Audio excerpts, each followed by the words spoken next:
Hello everyone. I have made it to Genshin. I made it to Genshin. I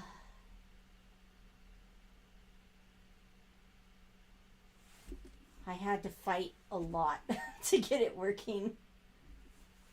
But that's okay, because I emerged victorious. And I get to play while laying down, which is the most important thing. Alright, so I already did my resident dailies. I started doing them on mobile every morning. So, I actually know what that is. I'm just going to do this first. Okay? Where are we going here? Alright, I'm not going to get friendship points for this, so I can switch my party. Let's see.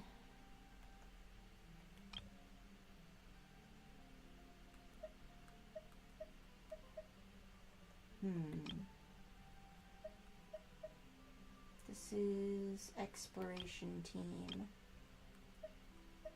Not terrible. Zhongli might be better.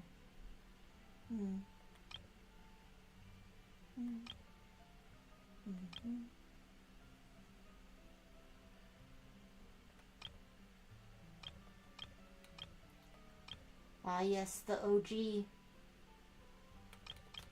I don't know. Who do I feel like playing today? Kind of been feeling Risley lately.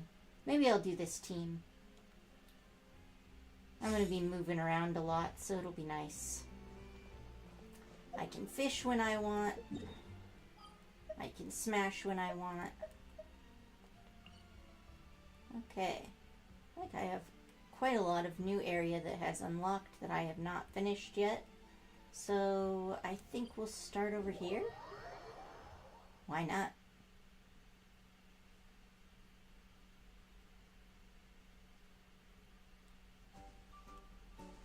Oh wait, but the other challenges are probably in the other places though. Okay. This thing...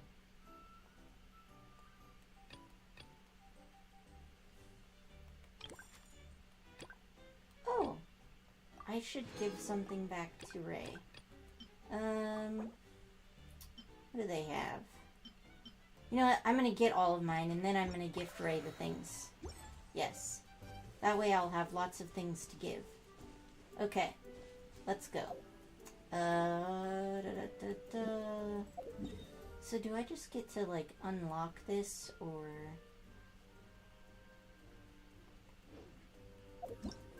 Don't mind me just sitting here being confused. Okay, this one, it says it's unlocked. It's locked. Progress Summertide Scales and Tales, page 2. Okay. So... where is that?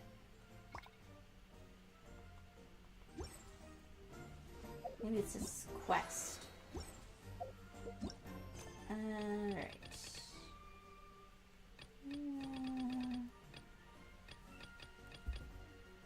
Now this one's in Mondstadt. So where the heck do I go? You know what? I'm gonna go over here. I feel like this is probably a place that leads somewhere. And if I try to go this way and it doesn't work, then I'm sure it will tell me. And then it'll tell me what I should be doing. How about we explore the area ahead of us later? Or it will do that. That's also fine. Alright, let's go talk to some characters then.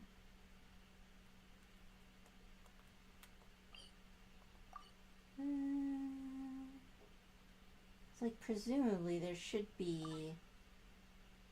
Oh, what is this? Oh, nice. That is a nice touch. Ah, no. Okay, so I need page 2.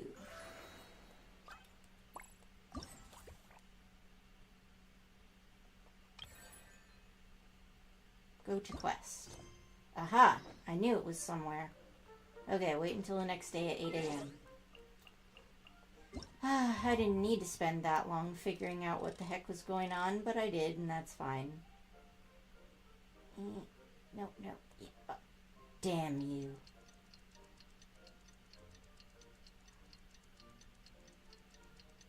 Ooh, that looks quite pretty, actually.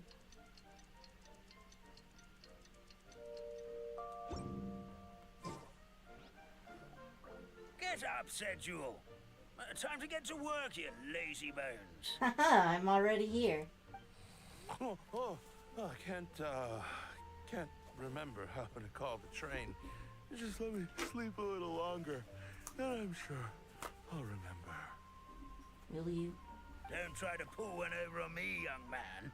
Your fading disorder has been cured. I saw you chugging cup after cup of magic tonic in the tavern last night. Wait, does that mean that the people who are drunkards are actually the healthiest people in this world? You must be mistaken, Grandpa Almond. That guy definitely wasn't me. Oh, you remember my name now, do you? Then it seems like you're all better. You had no idea who I was when you were fading. Now, enough of your nonsense. Get up. The fairy and her friends are going to be here any second. All right, I'm up. The Maritime Express should be here soon. That's more like it. Lie there any longer and you'll start gathering dust. Gathering dust is my life goal. Is everything okay? The hero, his pixie companion, and the forest fairy. Oh, I didn't know you were already here. Merciful macadamias. I'm sorry you had to see that. Oh, it's all right. Paimon knows the feeling. Who doesn't want to sleep in first thing in the morning? Hey, Danny, how you doing today? Does the Maritime Express run out of Constellation Metropole? Yes, each train needs a conductor to operate, and the conductors are always from the capital. The more difficult maneuvers are a little too complicated when you're made of paper. Oh. Yeah, I've decided to finish up the event today, so I don't know, getting on a train, I guess. Oh, so you mean the people of Constellation Metropole aren't origami animals like you? What? Well, the city welcomes visitors from all over the world, so you're bound to run into some forest dwellers there. But yes, generally speaking, the residents of Constellation Metropole look quite different from us. What do they look like? You'll see for yourself soon enough. Here comes the train. Oh, they're like little toy people, okay. Oh, it's a long one, huh? Oh, jeez. Well, thanks. Rip me. That's alright. Pleasure to meet you, everyone. My name is Will, and I'll be the conductor for your journey today. I'm assuming you're the ones who called the train? Yeah, I got through the Aranara quest, so I'm sure I can get through this one. If it's really too long, I'll just cut it in half and do more another day. It's a little toy man! Yes, we called the train. The hero and the forest fairy need a ride to Constellation Metropole. We do need a ride, good sir, please. The hero and the forest fairy, the ones from the prophecy. Oh, why didn't you say so earlier? We could have prepared a far more luxurious train. I'll just go back and get a better one. That's okay, Mr. Wheel. We're trying to get to the city as fast as possible. We just need you to get us across the sea. In your capable hands, I'm sure we'll get there in no time. Ah, thanks. I've got, I don't know, maybe 2 hours in me, so we'll see how it goes. I had a almost non-existent breakfast and a light lunch, so I'm gonna be starving by the time it's dinner time. Of course, my lady. It would be an honor. Well then, all aboard, sit anywhere you like. We'll get a stunning view of Simulanka no matter where you're seated. So since the paper people are out of ink, then the toy people...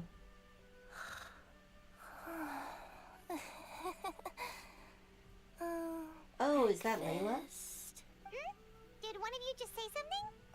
Wasn't me either. Breakfast. Oh, Pretty sure it is. Sounds like the voice is coming from inside the train. Well, I did have lunch. It was just, lighter, so I'm gonna be hungry. Not yet, but soon. Chicken drumsticks. Oh, it's Kirara. Well, you can't blame me for thinking sleepy means Layla. It's kind of her thing. I guess Kirara... What are you doing here?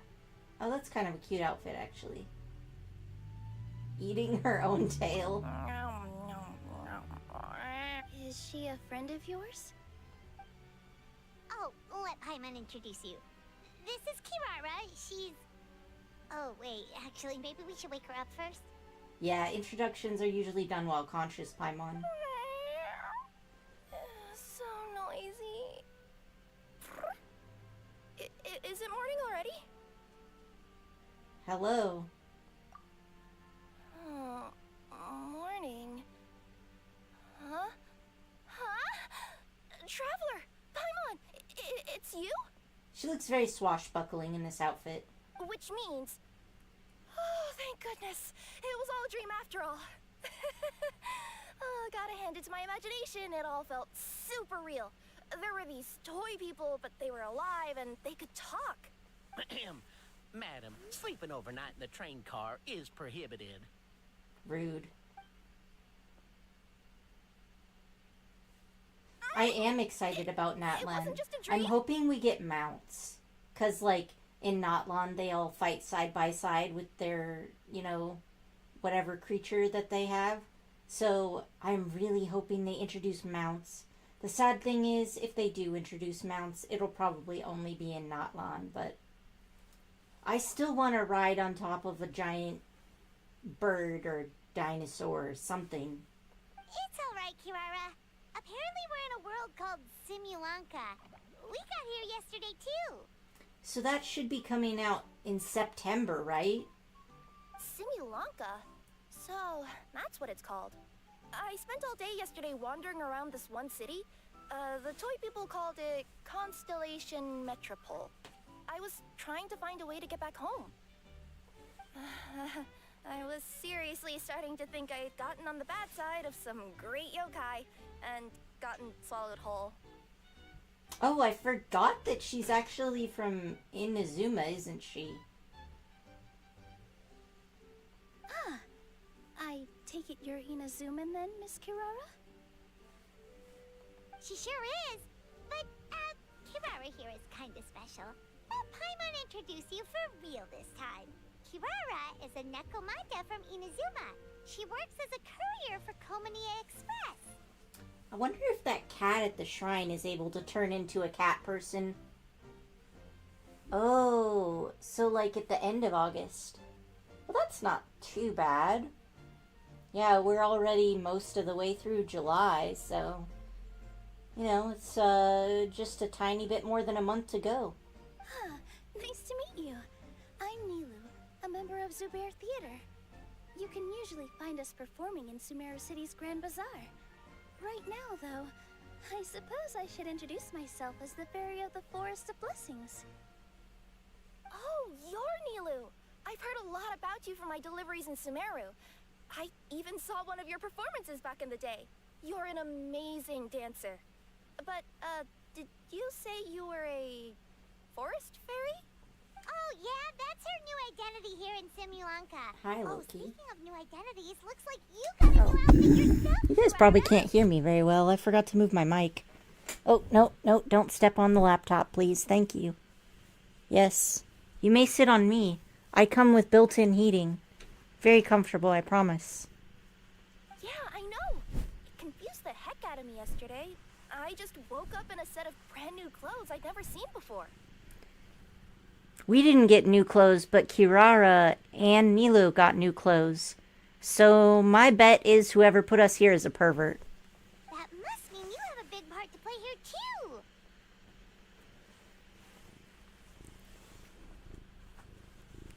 And a pervert who's attracted to women. A cat burglar? I think the Nekomata in boots seems more Is the aesthetic. that a thing? I guess I am wearing a pair of boots, but still. Do they count as boots when they let her feet show through the end, though? That's more like, I don't know, decorative leg warmers. Did you by any chance hear a voice speaking to you before you got here, Miss Kirara? A voice. Oh, yeah, I did hear something. But I was so freaked out, my tails got all tangled. So I, didn't catch much of what was said. Sorry for the interruption. But this Nekomata friend of yours, she doesn't eat hamsters, does she? If she did, she wouldn't eat you. You're made of paper.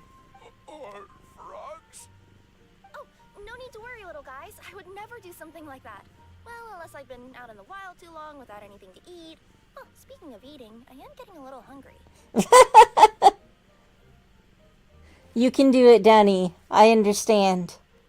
I'll catch up as fast as I can.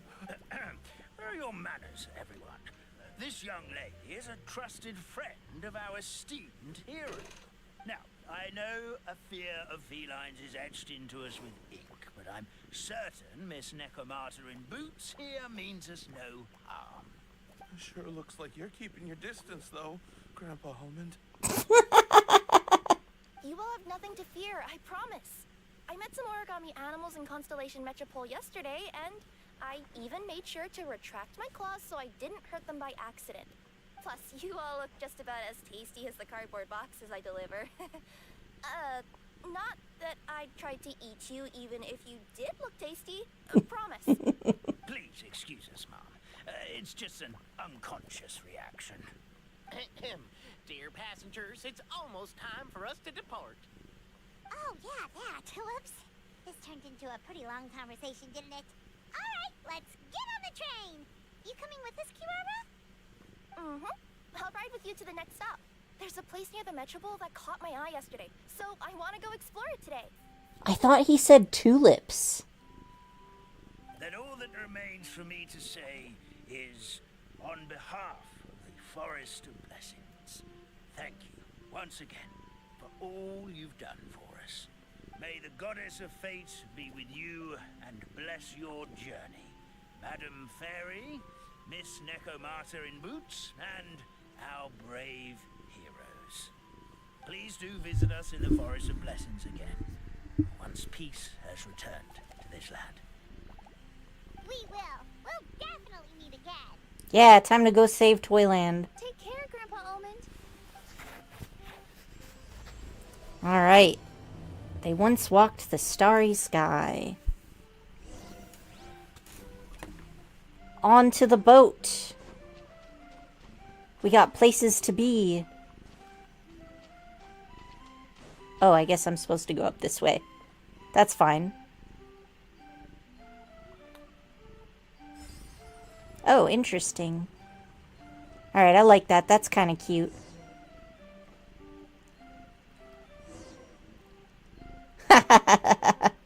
Good luck. Enjoy your time in Simulanka, Donnie. Thanks for dropping by. Oh, I have to talk to the conductor. Let's go. Why did I even have to attach that one? I'm sitting here. Wow, a train ride over the sea? What an incredible view! Please keep your head and arms inside the train at all times. Oh, yeah. You don't want anyone falling into the sea. Should probably be looking around and seeing what's up, huh? There's a train coming. Well, we're on this note. Hey! Oh, hey. Now that the fading disorder is cured, I'm sure the forest will be a lively place again in no time. I gotta go explore that forest at some point. It looked so pretty from the train. I just hope they, won't be too scared of me. Well, they are made of tougher stuff, so Please prepare maybe they have a bit more courage in their joints? Okay. So this is just between these Here two we are. areas. Constellation Metropole is right over there.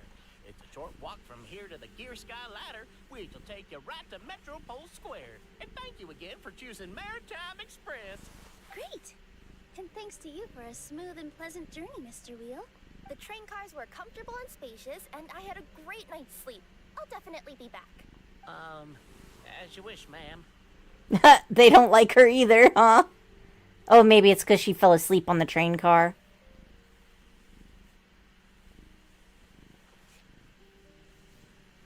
Where should we go next? Is that place you wanted to check out nearby? Mm-hmm. I took a walk around yesterday, and it felt like there was something weird about it. Want us to come with you? Oops. It's okay. You guys go ahead and visit the Metropole for now. Hopefully, that's where you'll be able to find out some more about this world. I pretty much explored the whole place from the rooftops yesterday, but for some reason, this is the place that caught my attention. You know what I mean, right? Like, when you get a stone stuck in your claw or something, it keeps nagging at you to dig it out, but you can't focus on anything else until you do. I feel you. Don't worry. If you run into any trouble, I'll be there faster than you can say gold level courier of the Comania Express. Okay, fair enough. We'll head to the Metropole then. Guess this is where we say bye for now.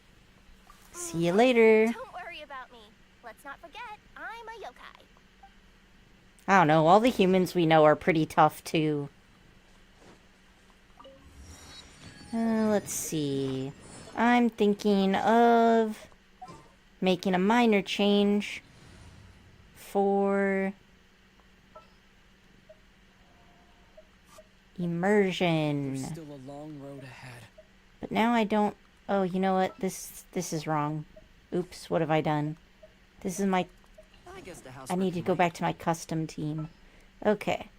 Let's see. You know what? I think this is fine, actually. Alright, let's put you in here. I don't need you. Let's put you here. So I can freeze things, and I have a shield for Azrak. Perfect. I see there's a quest here, and I'm going to ignore it. Maybe I shouldn't ignore it. Fine. I won't ignore it. Hey, are you guys already finished with everything in the Metropole? No need to prioritize me. There's just this place I really want to go check out. Feel free to get back to me once you've got everything sorted out.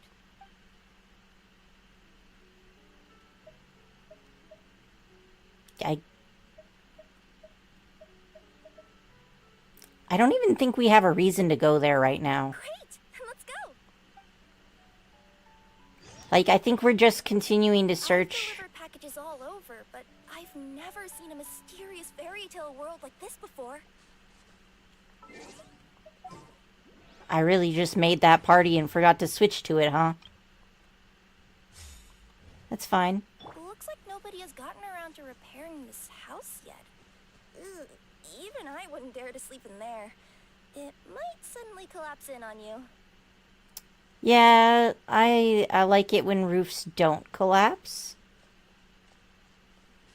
Nothing to see here either.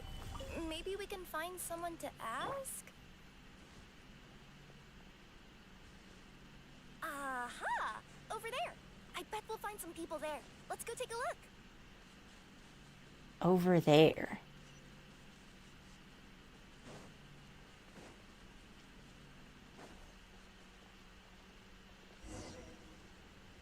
Uh-huh. I was sure there'd be people here. Nah, but I saw some hilly churls. There once was a goddess who ruled over fate. Before she died, she left 3 riddles for the kingdom she had created. What? Who said that? Long story short, on this day, a sentient feline, an outlander, and a diminutive pixie arrived on the scene. They saw a narrow path off to the side. You know, wouldn't pixies be smaller than Paimon? So Paimon is more like a giant pixie. Okay, but which side? Yeah, if you gave ambiguous instructions like that to a Comania Express courier, they'd give you the parcel right back and tell you to write the delivery address more clearly. Despite how obvious the answer was, the perplexed pixie and the flummoxed feline struggled to work it out. Although, perhaps a small part of the blame could be attributed to my dull narration. All right, let's try this again. The path on the left-hand side seemed to give off an enticing fragrance, as if to say, this is the way to wealth and glory. Ooh, that sounds like the start of a good story. Then what? Then what? Well, we have to go to find out, obviously. At the end of the path, the motley crew would soon spot a secret stone room.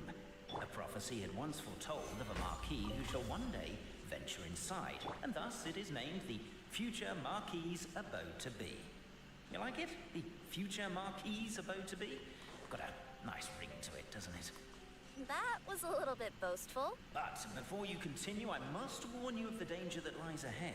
For example, under no circumstances should you sit on the chair in the center. Otherwise, the consequences could be a bit embarrassing. A bit embarrassing. It's not too bad. So this should be the right place, yeah? I don't see a chair. Oh. So many summers, winters, springs, and falls, and now at last a hero hither strides. This realm knows not what lies beyond its walls. Its secrets mystify the world outside. Wait, new voices. Who are they? In the name of the elders of our 3 tribes, we hereby form this pact that from this day forth... Golden sunlight fills the firmament. The tabletop engrosses your attent. Perchance peruse these pages thence. They surely represent no ill intent. Bro, you interrupted me. I was literally doing that. Okay. Why isn't he reading the files on the desk? Hey, Bobarano, maybe quit showing off and try using words he'll actually understand. I can either rhyme like a bard, or I can curse like a sailor. And right now, Cape, you are seriously tempting me towards the latter. Alright. Hopefully they've shut up now. Cape, forgive me for breaking the rhyme scheme for a God second. damn it. Captivated by the epic poetry and enthralled by the outstanding storytelling, the Outlanders knew what their next objective was. Namely, to remove the clockwork key from the raised platform up ahead. Cabe, I just realized you said we all had to speak like bards, but every time you open up your mouth, I don't hear any rhymes. Yeah, I noticed that too. It's one standard for us and another for you. That's not fair, Cape. Yeah, Cappy. Are you done now? Perhaps Jesus. the Outlanders are worried that something drastic will happen the moment they remove it. Maybe that's why they're investigating the area thoroughly first. Can't fault them for that. With wood and earthenware strewn all around, the demon feline's fury can't be quelled, reducing them to rubble on the No, you don't. I wrote that line. Don't start plagiarizing me just because you can't take a bit of criticism. Look, let's not put form over content here. It's not about the rhymes. It's about making sure the Outlanders focus on the clockwork key on that platform. I told you already. Stop calling me Demon Feline.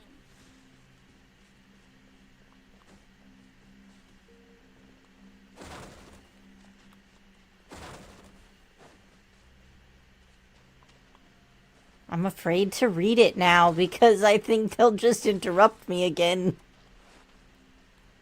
Alright. What? Now it won't even let me read it. Damn. You evil jerks. How could you do this to me? Ugh. Yeah, that looks like something sticky.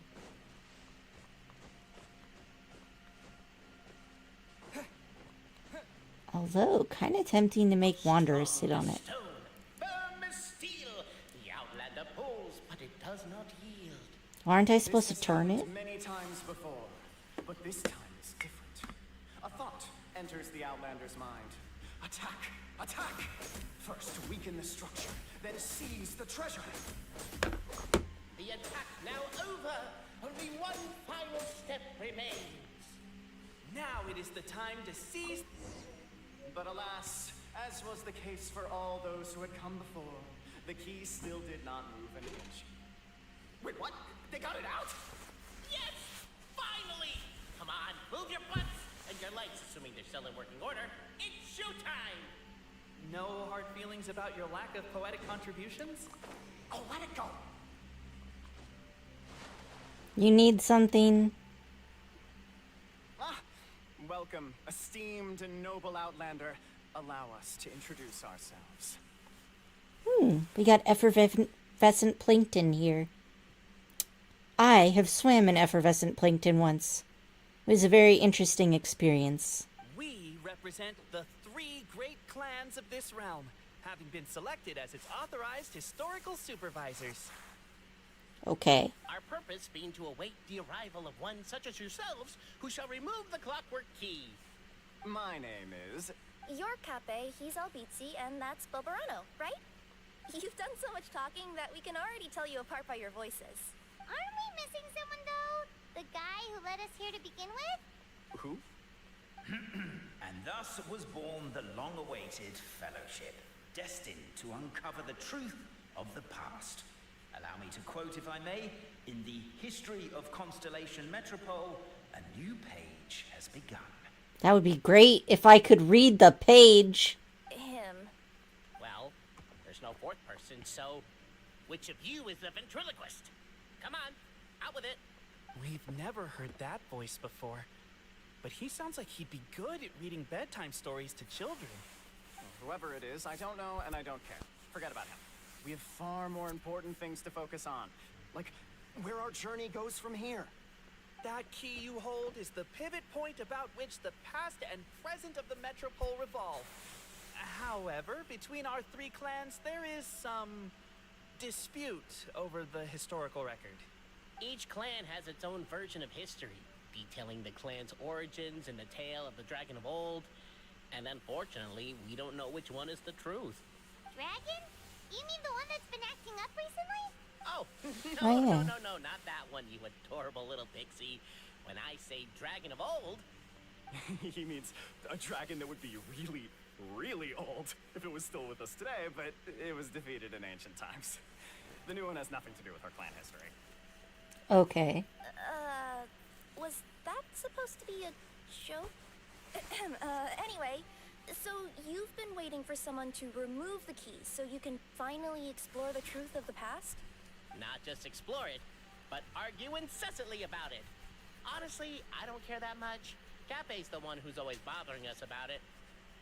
What we need to figure out is who resolved the dragon crisis. We have to know that before we can decide which is the supreme clan. Bruh. Just rule together. Nobody has to be the supreme one. The moment you removed the key from where it was lodged, you became the honorary Marquis. We humbly beseech you, noble Outlander. Yeah, you can call me by my name. Noble Traveler Marquis, we ask you to help us. You and your talking Puss in Boots and the pale floating pixie. Puss in Boots? Are you serious? It's better than Demon Feline, but still. Embrace it, my friend, embrace it. Most cats don't wear boots or speak, do they? I'm not even a cat, I'm a Nekomata. Now that you know the word, I expect you to use it. Please allow me to lead you all to a sacred memorial site. It will be much easier to explain what needs to be done once we are there. I see. Change the subject and hope she drops it.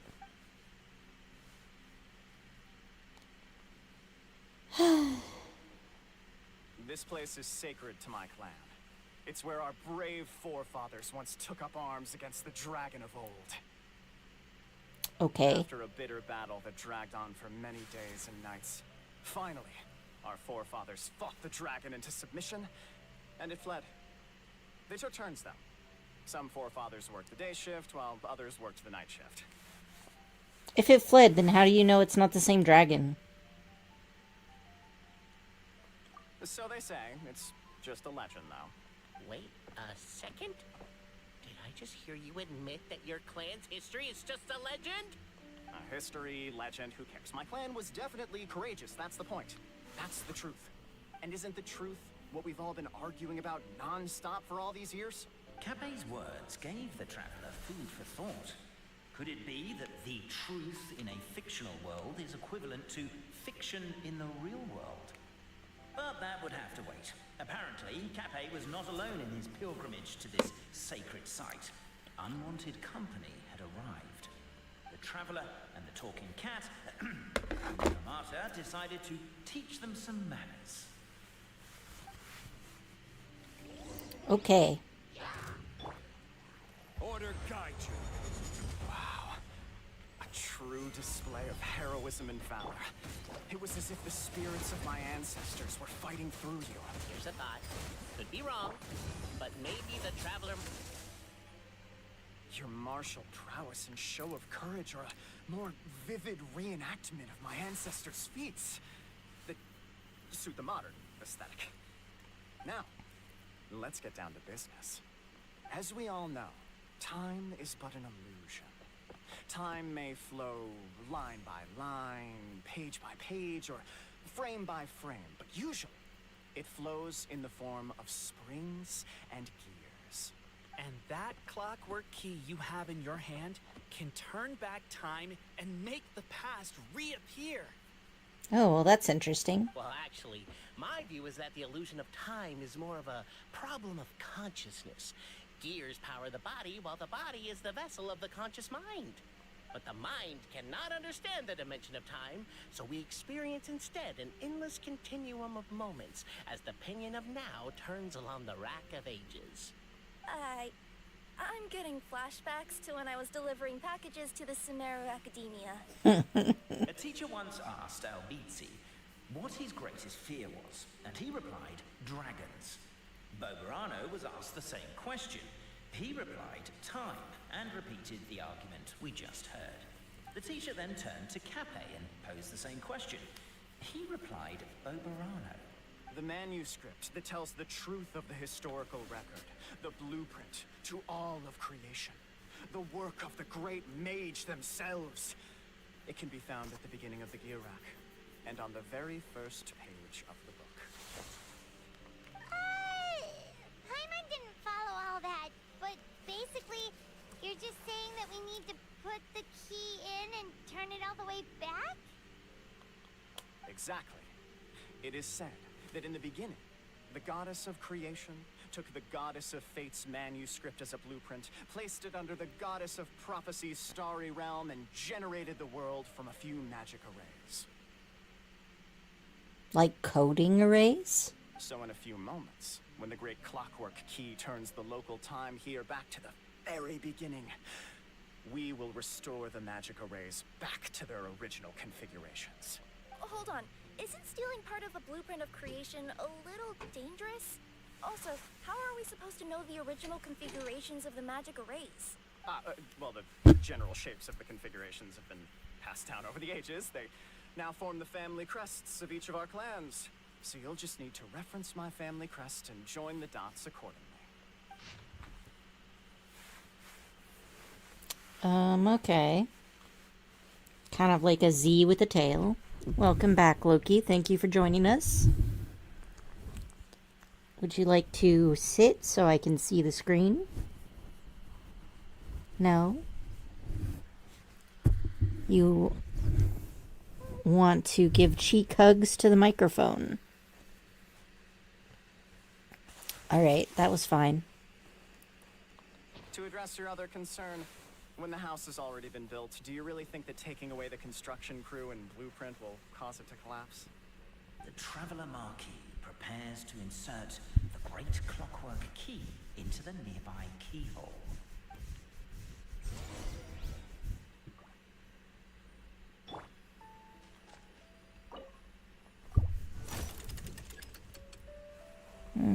Okay. Give it a good whack or two.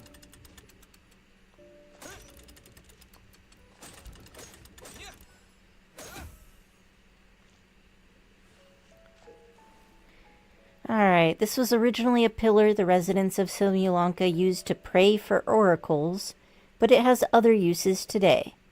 As you view the ringed oracle pillar, the interact button will emerge. Press it and the magic thread will fly towards the oracle pillar next to you and connect it. When unable to connect, you can attack the connected oracle pillar to reset all the connection states. Yeah, okay, so this is fine. I guess we should start here?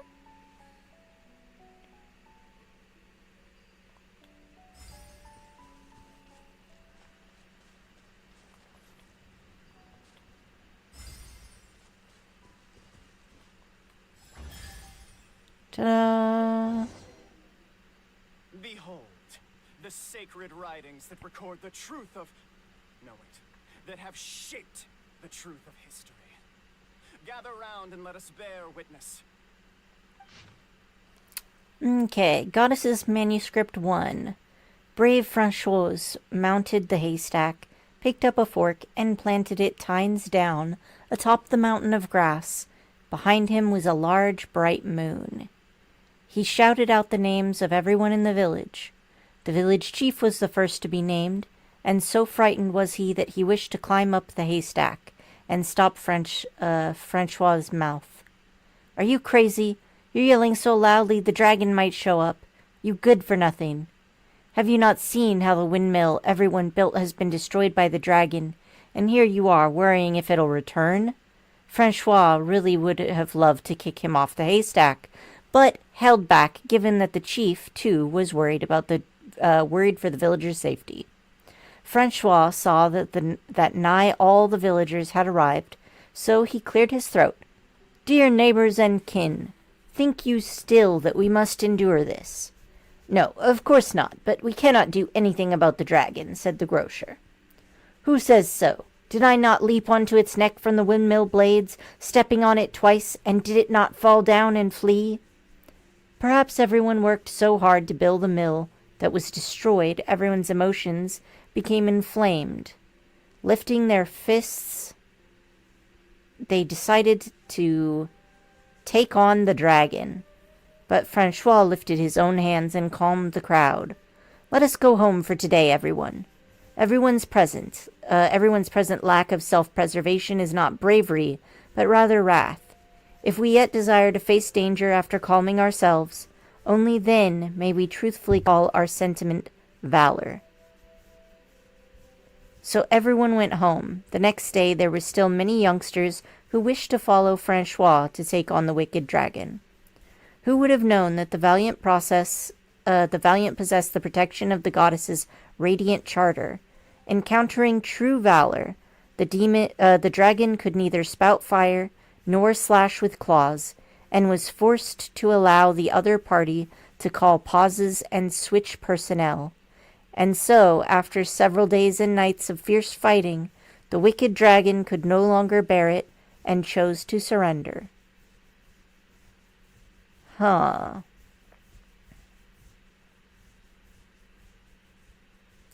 So the dragon just let them pause and switch people out. Feast your eyes, rejoice, and cheer, for this is the unquestionable truth. Look at the signature. Nobody is capable of forging that. I don't believe it. So, all along, our histories have been false? Don't lose heart, Albeetsi. It does not follow from his is true that ours are false. That might be the most bogus logic I've ever heard. But keep up the mental gymnastics, Boberano. Been waiting for that look of jealousy on your face my whole life, and I'm gonna savor it. And yet, it seemed that this conundrum could indeed have more than one solution. Everyone agreed that there may be more than one truth. The party decided to visit the sacred sites of the other clans and see what their documents had to say. Isn't a narrator supposed to remain detached and objective? It feels like you're forcing a narrative agenda on us here. Well, whatever. I'm in a good mood. Let's do it. The instructions say to repeat the process 3 times, and besides, I'm looking forward to watching you both be sorely disappointed. Let's do my clan next. I'll lead the way. All right, Bobo, you show us where to We'll go. need the key again, right? Let me see if I can pull it out. Yoink! All right. Go to gear. Sky ladder. Oh, yeah. Whee! Hi.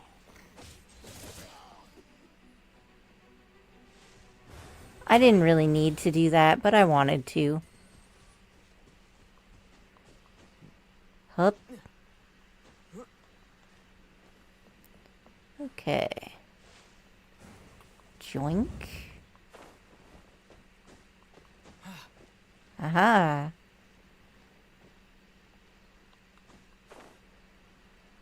I want to see what this one does. Collect 10 hydro particles within 50 seconds. Ah, there they are. Whoosh. Whee. Whoa.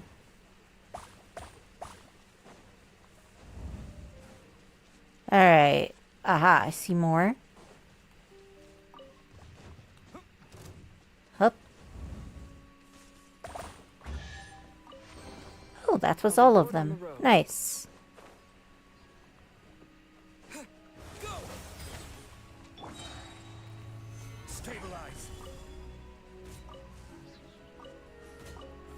Not just one, huh? I don't really have anything that breaks this. That's alright. Brute force always works.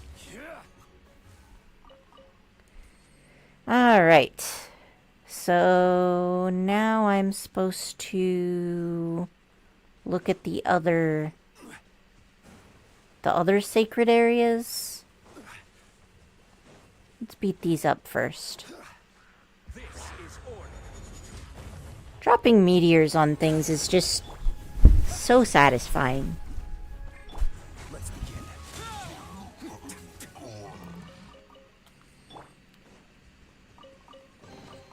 Alright. Let's follow.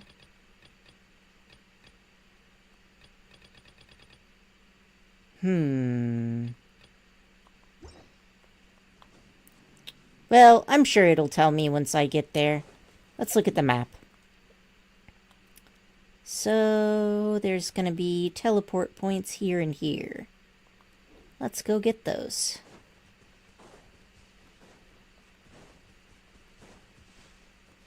Wait, why am I walking? I have a jet engine.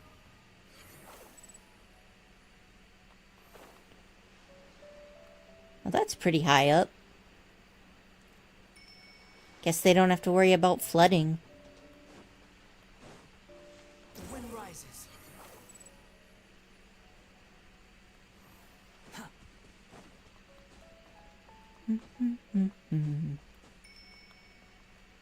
Squall and fury.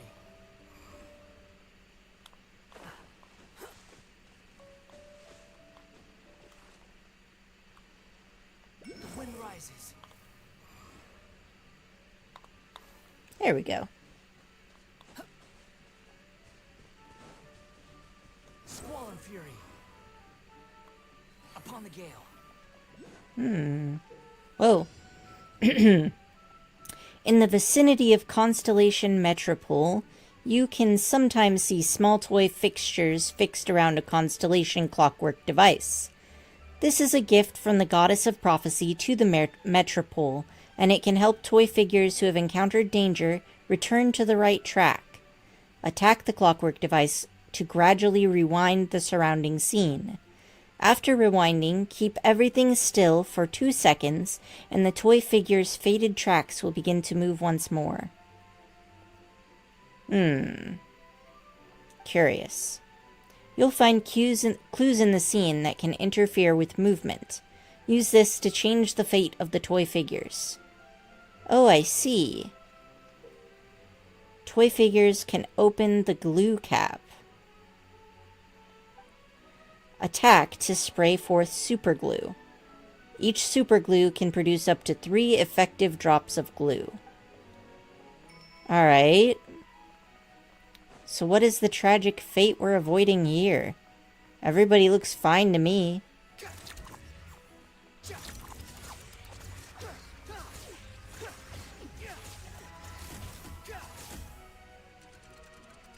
Okay. Bought a new potion. Give it a try. Immediately attacks his friends.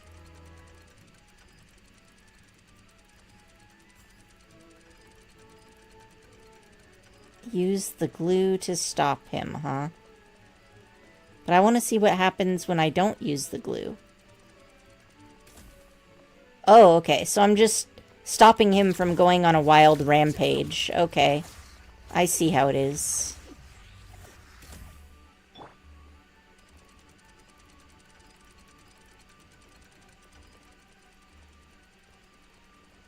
Can I affect this in any way? Oh, maybe I need to attack it. There we go. Cease your wild rampage now, block. What? What do you mean this won't stop you? Okay. Do it again.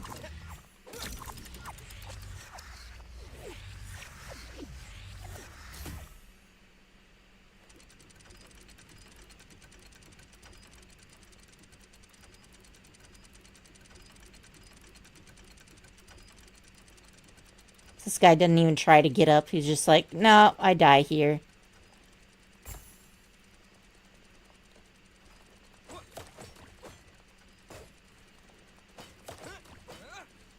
That should be enough. Now do we beat him up? No. Alright. I guess they probably don't need to breathe, so... This is probably fine. Ooh, oranges.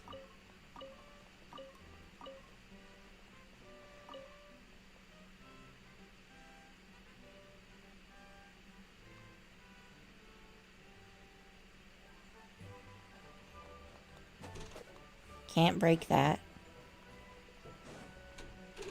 Oh, whoa. So there's another big one, but this one's not evil. Hup.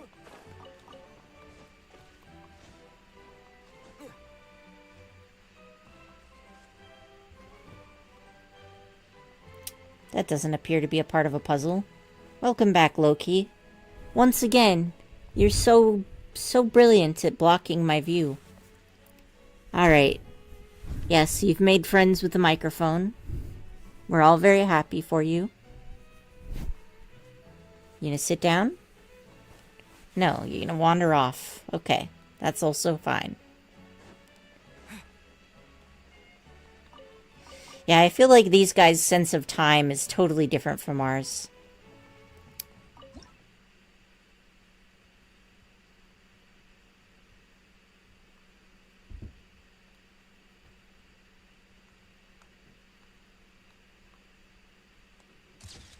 That one seems fine.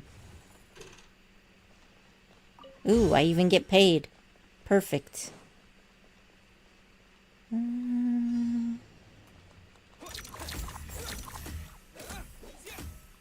Alright. So, what's happening that you don't like?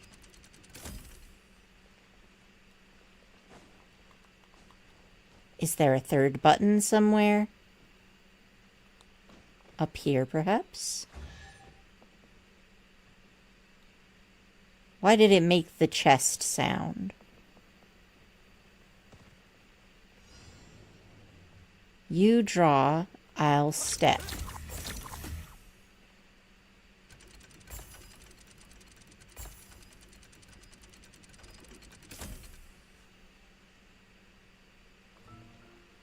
Huh.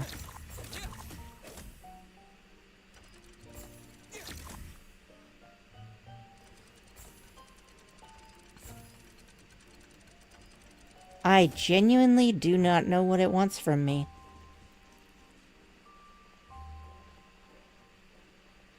Maybe I'm supposed to rewind it only a little.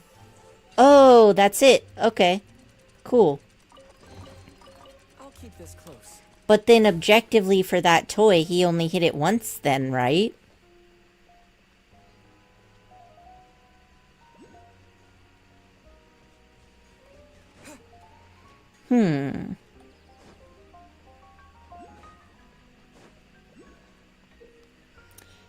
The Gear Sky Ladder is an important means of transportation in Constellation Metropole.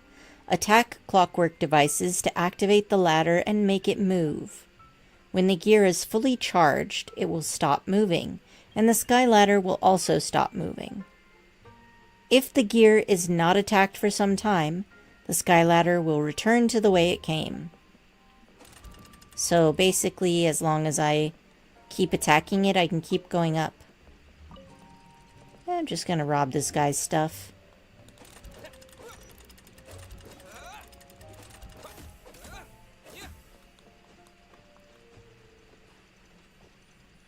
The wind rises. Oh, hey. Wait, was that a toy bird or a regular bird? I feel like it was a regular bird. I have indeed scared off the birds. I know not if you said that in excitation or regret, but whatever. I see one over here. Ooh, there's some down there too, but I don't know if those can be opened. I went overboard. Oh, I see. You've stuck everybody with glue. Where's the key? There should be a key somewhere that I can hit.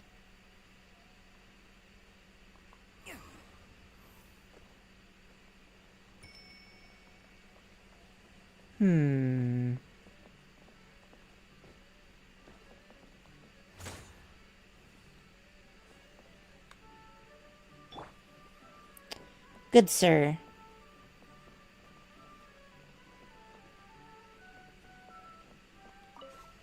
Ah, okay. I'm rescuing people. That's fine. Is this an answer from this world? Ah, I knew it. Fake chests. What a world. Oh. The party finds no pedestal in which to place the great clockwork key. Only a locked door. Where's your clan's pedestal? Let me guess, you hid it away in advance to save yourself the embarrassment of having it exposed as a fake? You done? Okay. Now, since my clan's main claim to fame is... Misinformation, half-truths, and fabrication. Rude. Ah, shut up, Cape. Shut up, Cape. I swear, if I wind up dead one day, the murderer was Bo Barano. Let those be my last words.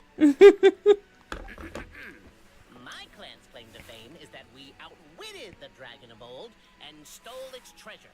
Ergo, all articles of value that we own, including the pedestal for the clockwork key, lie behind that door. So I guess all the gold out front is just for decoration then. So, next step is open the door? Almost. There's one step before that. The door is protected by a smart interrogation system. We have to answer its questions, and if we get them wrong, we will alert law enforcement. Jeez. Well, do you at least know the answers? The correction fluid of time has dyed white the pages of the Book of Wisdom. No, I don't know the answers. Welcome back. Are you here to stay, or are you just here to flirt with the microphone and then leave again? Here. Sit yourself down. Come on. See? You can cuddle that way. Isn't cuddling nice? I have temporarily subdued the beast. But worry not. I had a quick word with the constabulary in advance. They'll ignore the alarm if we get the questions wrong, so answer without fear. Well, that's problem solving for you. Question 1. Who is it?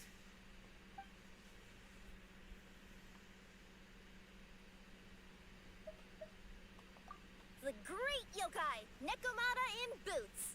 And the Trusty travel guide, Pixie! Travel guide. Trusty travel guide! Wow.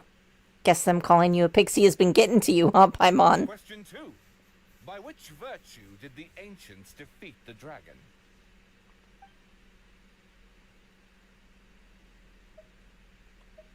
Guess I'll have to pick the one. So I guess they must have used wisdom, right? If this is the right answer, I swear I'll... Correct. Yep. A barefaced lie. So low. Question 3. Which is more real? The fiction of the outside world or the truth of this world?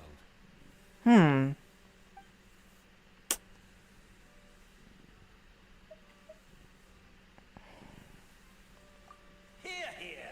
Who can be sure that the outside world isn't just a dream? And that when the dreamer wakes up, they won't just find themselves inside a novel? There is no way to know, therefore both are equally real. All correct. You may have the key pedestal. Heck yeah, first try. Traveler Marquis, you know what must be done. Please insert the great clockwork key. Oh, and this is my family crest. So basically a question mark. Gotcha. Alright. The key has been inserted. And... do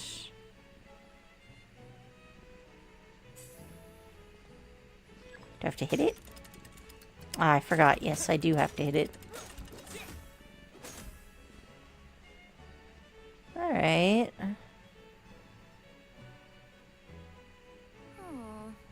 Do we really need this one? Yeah, right?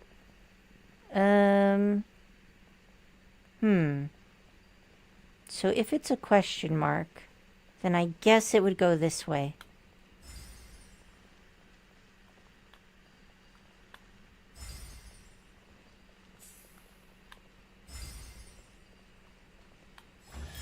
Ta-da! A reward on the road. Now, let me see what elaborate fiction the Clan of Wisdom was able to conjure up.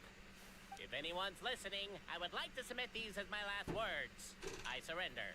I'm the one who murdered Cappy.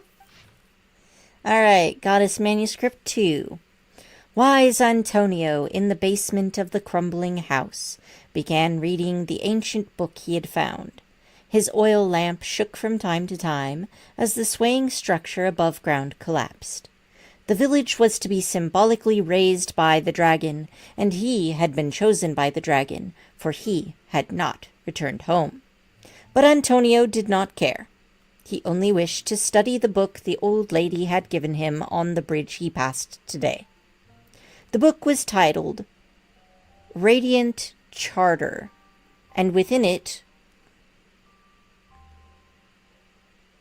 was recorded all the rules that every being in Simulanka must follow.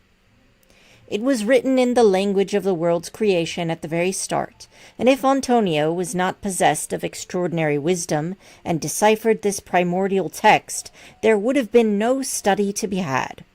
This book recorded no solutions as to resolving the difficulty that the constellation satellite presented. The difficulty that the constellation satellite presently faced, nor did it contain any hexes that could aid Antonio in repairing his own home. But he knew that wisdom was the mightiest thing in the world. The morning light shone through the ruins of his home, and the neighboring blacksmith and chubby chief took great pains to get rid of the house's wreckage, which blocked the basement hatch. With dark circles about his eyes, Antonio said to the chubby chief, "I shall defeat the dragon. I will return soon." "Are you sure you're all right? You don't look like you got any sleep." "Just smoke from the oil lamp. Don't worry about it." The dragon sat atop a mountain of treasures, gazing down at insignificant little Antonio walking closer. Flames gathered in its throat, preparing to burn the area 1 centimeter before him, all the better to scare this puny, foolish creature away. Halt! I'm a qualified second-class Meister. The Radiant Charter states that should I refuse a duel, you cannot use force. This restriction did indeed exist, and so the wicked dragon swallowed its flames whole. Ah, how it dreaded going to the toilet tomorrow.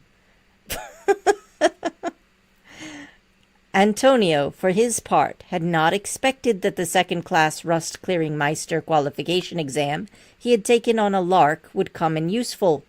And since I am a second-class Meister, I propose a duel of riddles. You cannot refuse. Now, Simulonka had just such a law, mainly for the benefit of sphinxes, old sages, and princesses who wished to make life hard for others. The evil dragon had not expected this rule to catch up with it. I shall ask the first question. My house sold for 8,000 mora yesterday, but I thought there was a room to raise the price, so I bought it back for 9,000, planning to sell it for 10,000. How much mora did I lose in the end? The dragon laughed in contempt. What's so hard about that? You could have waited until it hit 10,000 to make your move, but you sold it for 8 and bought it for 9, so you lost 1,000 mora that you could have earned instead. Wrong. You burned my house down yesterday, and I couldn't sell it in time, so I've lost far more. Sorry, I mean, I do have to burn a house, and you happened not to be home, so I might as well hit one that doesn't result in any loss of life. Now that you've lost this contest, I have the right to loot of the same value as your life, minus 1 mora, and considering that you've burned my house, I can seek damages. Let's assume that my house is worth just 1 mora. Well then, wicked dragon, do you know what to do with yourself? Please spare me. I'll give you anything. Your words, not mine, Antonio said as he pulled out a contract he had written ages ago. Thus did Antonio use his wisdom to take all the evil dragon's treasures. The dragon, devastated, would never again return to attack Constellation Satellite, where Antonio lived. Many years later, a child asked Antonio, "You sold your place for 8,000 and spent 9,000 buying it back, so it looks like you actually did lose 1,000 mora." Look, my clan's history is true as well. There's that same unforgeable signature again, right here. What? Oh, does this mean that my clan is the only odd one out? Well, pattern recognition would say that yours is also true. Given that my clan's wisdom is such a subject of ridicule in your eyes, I will now appeal to my own personal intelligence, which I believe far surpasses that of my clan at large, and make a prediction. It seems likely that the claims made by each of our clans regarding their history and virtue are all true. See, he's got it. Oberano, how can that be? Oh, I get what's going on. Once, when I was drinking with Gujiyai, she bet me a round of dried fish that I couldn't guess which cup the umeboshi was under. Whichever one I guessed, I was always wrong, and Gujiyai would lift a different cup to reveal the umeboshi. But then, I learned later from one of the shrine maidens, Miyuki, that all of the cups had an umeboshi under them. This goes to show, I still got a long way to go before I become a great yokai. If they all had an umeboshi under them.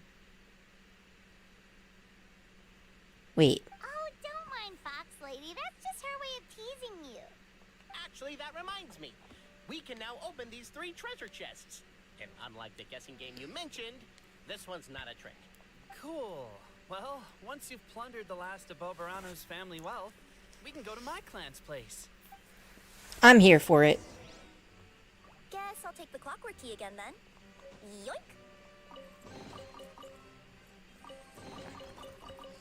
I appreciate that she bothers to say yoink out loud. Alright. What is this?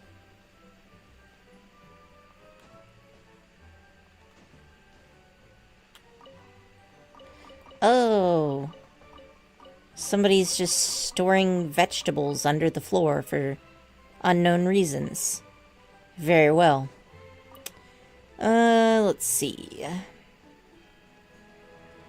What else is going on around here? Oh, hey, a teleport point. I need that.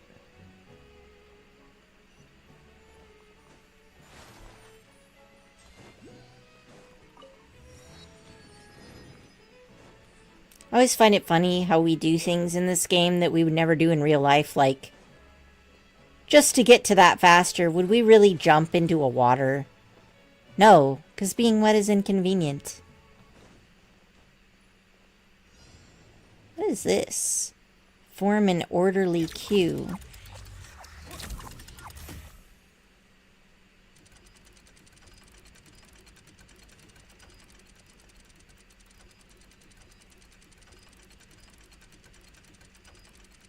I see. This guy didn't even bother to go in line. So, I guess I'm using this thread to make this happen. You guys want to go in an orderly line now, huh?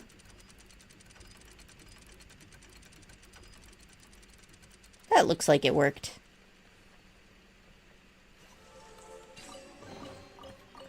On the road. Perfect. What is this? Only someone who's both exceptionally wise and attentive will be able to find my treasure. Let's start with something straightforward. The first treasure is hidden on the pile of stones under the tree in my backyard.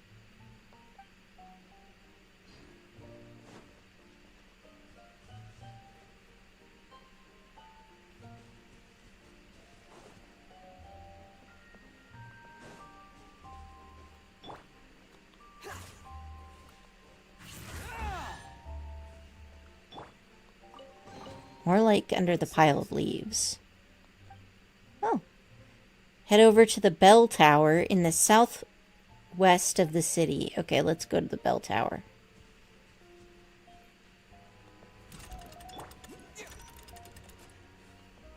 Does it keep going up? No, that's as far as it goes. Okay. What is this? Wow, that's certainly high up, isn't it? Can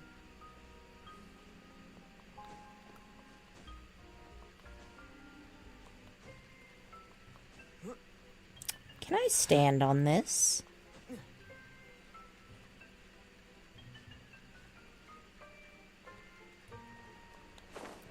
No. Turns out you slide off. Well, that's fine. It was worth a shot.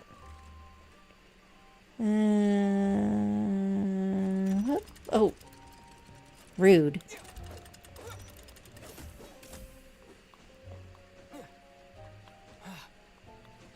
Why am I doing this when I have Wander in my party? Well, whatever. I did it in any case. Let's see. So the southwest... Oh, maybe I'll go grab these teleport points. Let's see. That one is quite high up. So I guess I'd need to glide down from up there, wouldn't I? I don't know. Those people are looking right at it, so it makes me think there must be something interesting there. Why, hello there.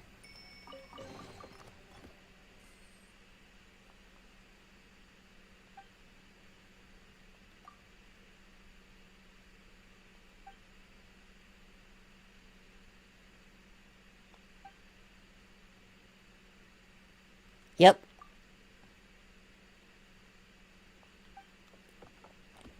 I'm just here to take your stuff, but thanks anyway, I guess. Oh. What was that? That's my first time seeing a crystal fly here. Was it a Fontaine one, or was it a new one? I'm gonna have to try to catch one with a Pokeball.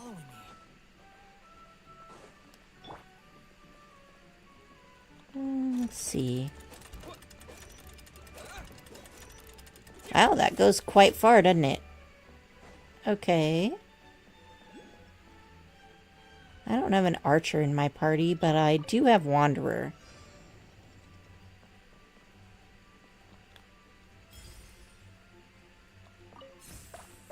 Oh, nice. I can use the threads to travel.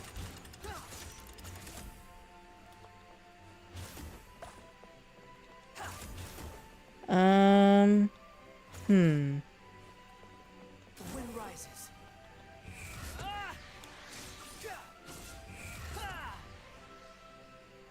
What? There's more. Ugh.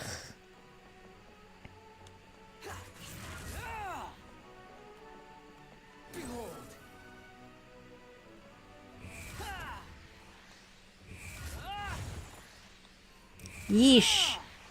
There's so many of them. Whoa. The price for my sins. Well, that happened. We'll go back to that. With an archer, preferably. What kind of competition is this? Work as a pair, huh? Okay. Man, I'm hungry too, bro.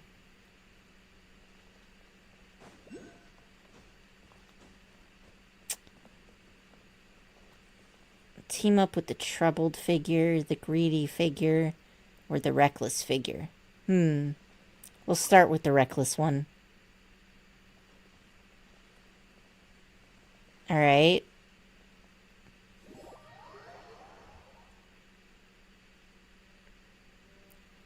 What do you mean challenge failed? I haven't even started yet.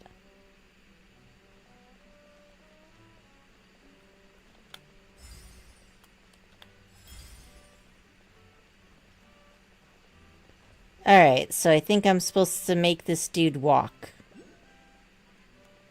Go forth.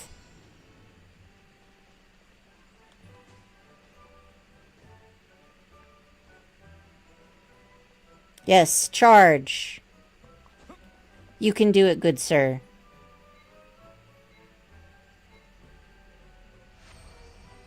Easy peasy.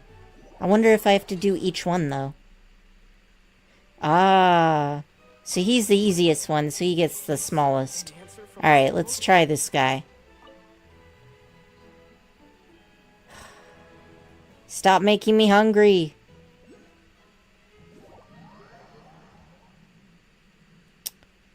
Okay.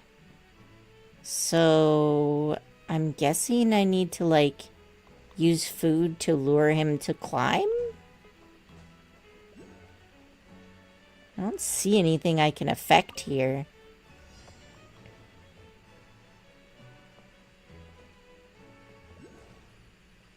Oh.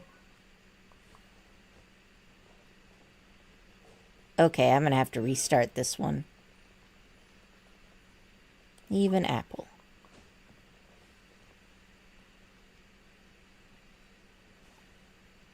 Oh, hey, that's certainly something, huh? Alright, but I already used up the mushroom. Oh, good.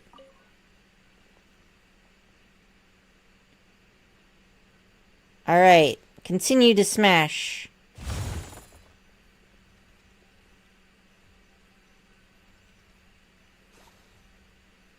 Alright, what do you want to eat this time? Come on. Oh, fudge. Something sweet. The sweet flower will do. The other one felt like it would... I didn't have very much time, but this one gave way more time. I failed twice and I still managed to make it.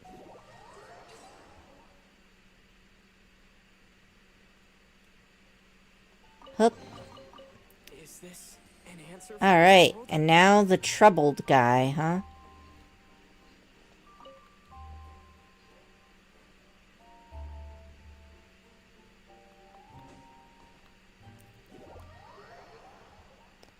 Alright, what's this one's gimmick?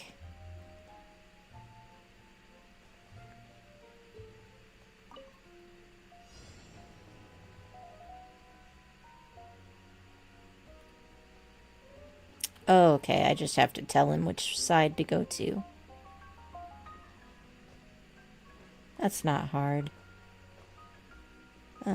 So we're gonna go walk straight to avoid the gum.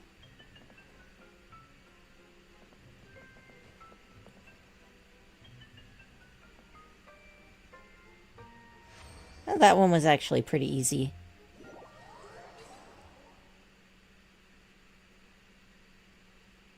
Hup. I'll keep this close. Alright, all the treasure was mine. Now then, isn't there supposed to be some kind of teleporter somewhere around here? Let's see. Oh, hey.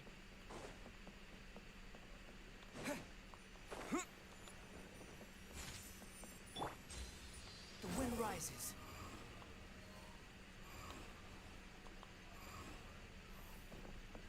Okay. I don't know what I'm me tooing, but I'll do it. When I turn around, don't move a muscle.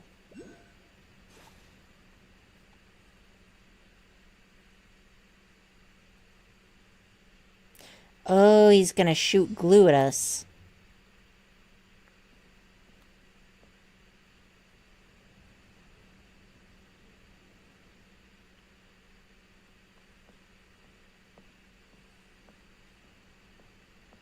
I can't dash.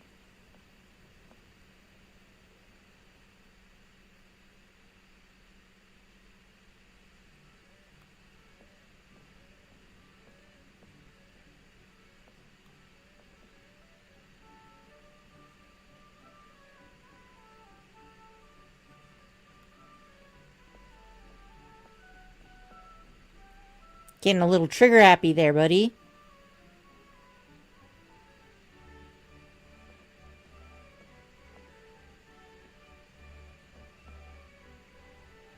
It's like I'm the angel from that episode of Doctor Who.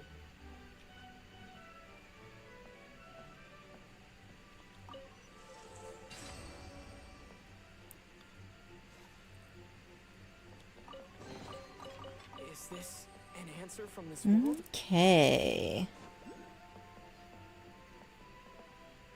I feel like there was something else I was looking at.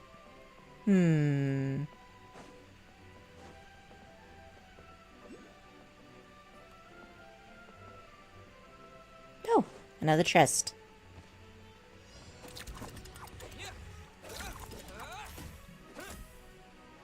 Okay.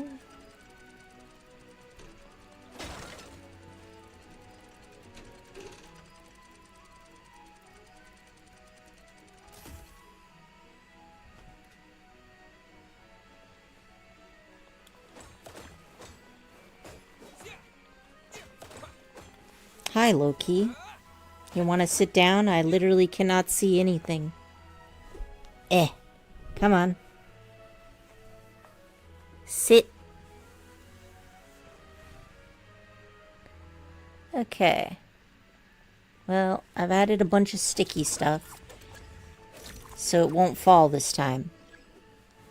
Come on. Yeah, I know.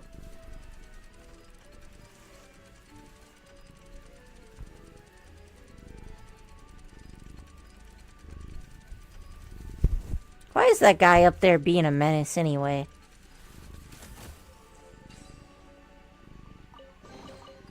I'll keep this close. Alright. Cool, cool. Oh yeah. What does elemental sight look like here? Hup.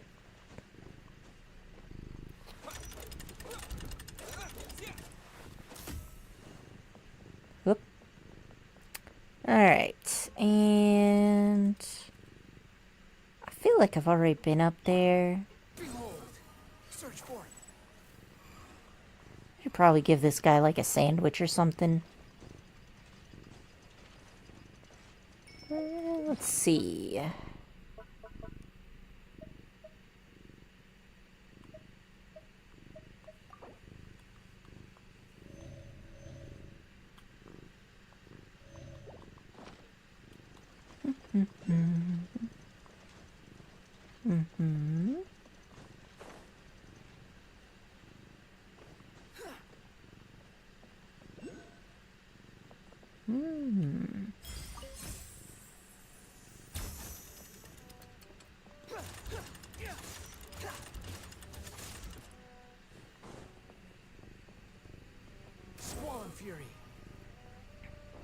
No, Loki.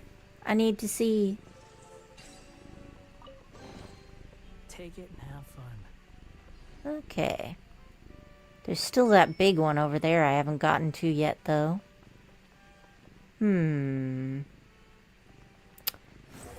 Alright, let's see how many chests there are left. Okay, there's one over there.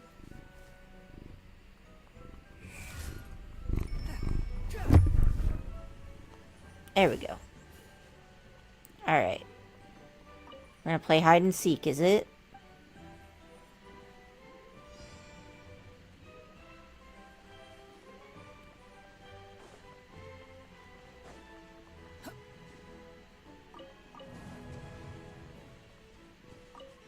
Oh.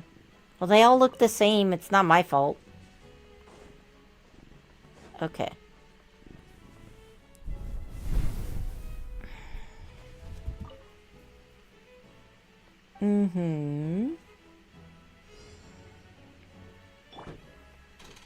Okay, so I have to find them without exiting the radius. Alright, I found one. I found two. Let's see. Not too far. Maybe up.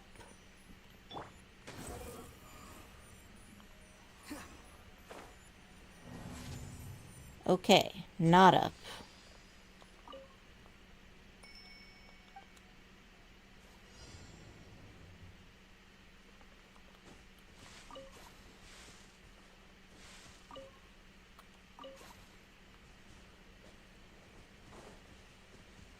Aha.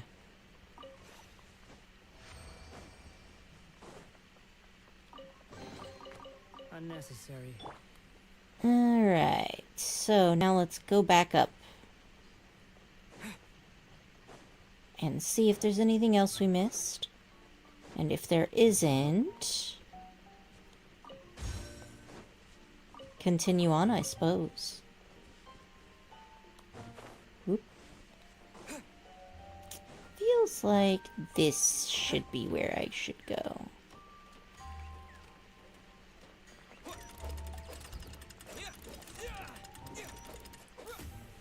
I've definitely been here before.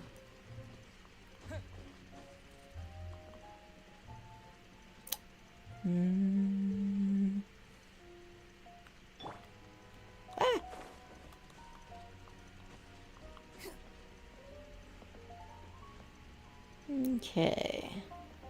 Let's see if there's any chests. Aha. There is one.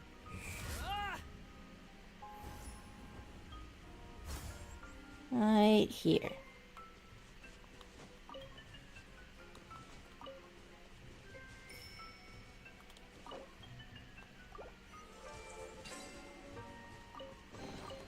Take it and have fun. Oh, hey, they have a little hole. That's cute.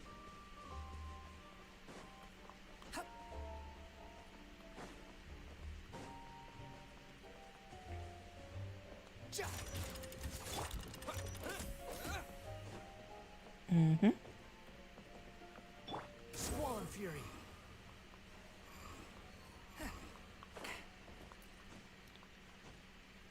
Alright. I need an archer. Who should we put in here? I'm gonna put... Tainari.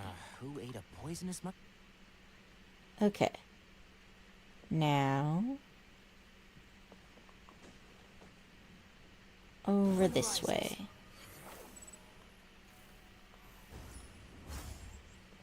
That was closer to the edge than I thought.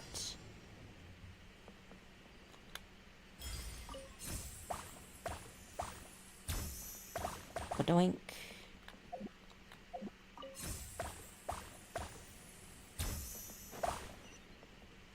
Aha.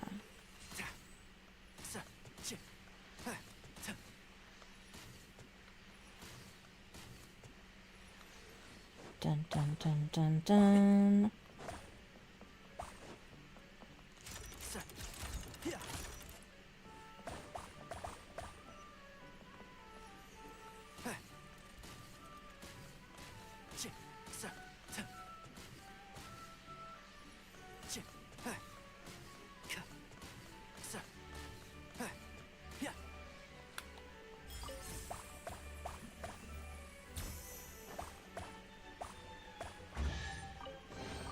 All done.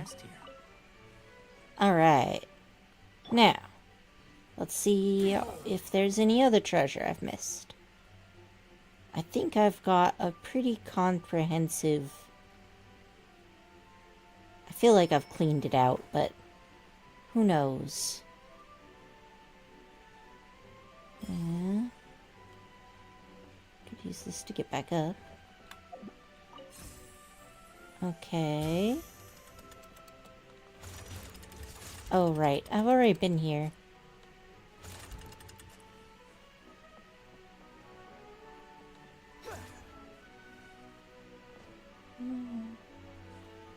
Having said that, feels like at least I got everything on the lower level, I think.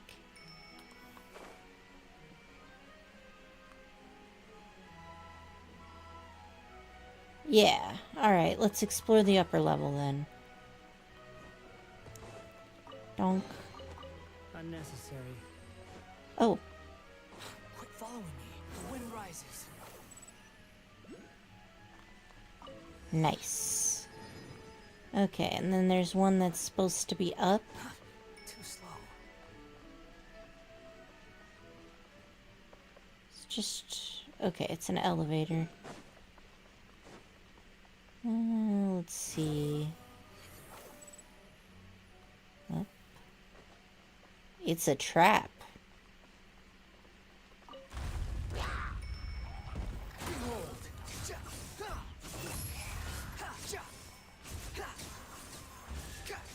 Easy problem to solve. Mere hilly churls shall never hold us back.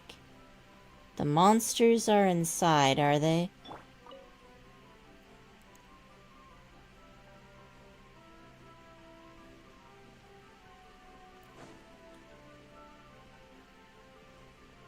Yeah, I'll help you. Please press the button so I can go kill things.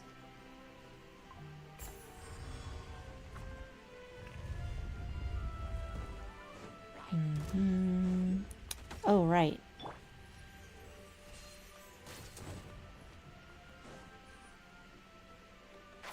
Can't see? Solidify. You need some energy, don't you? Oh, I see he shut the door on me, huh? I mean, that's fair. You probably want to prevent casualties wherever you can. I want that. I don't know what that is, but I want it.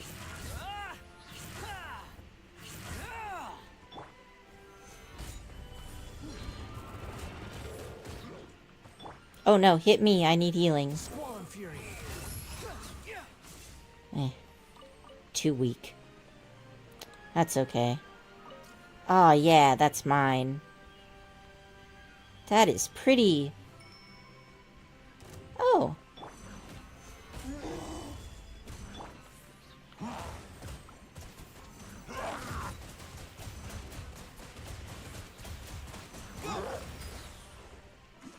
Whee!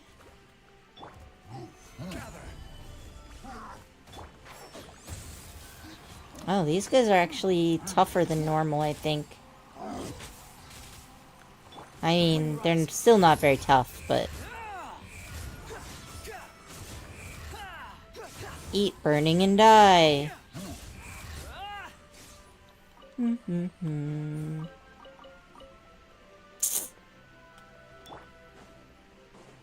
Alright. Is there more hilly churls? Yes.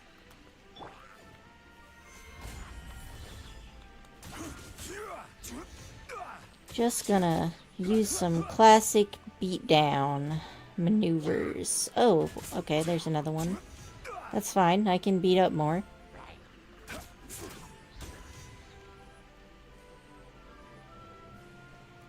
They are all dead, aren't they? Can I have this now? Thank you. Certainly worth the extra money. Alright, and what's up this way? Oh wow, there's even more of them, huh? They got full-on invaded.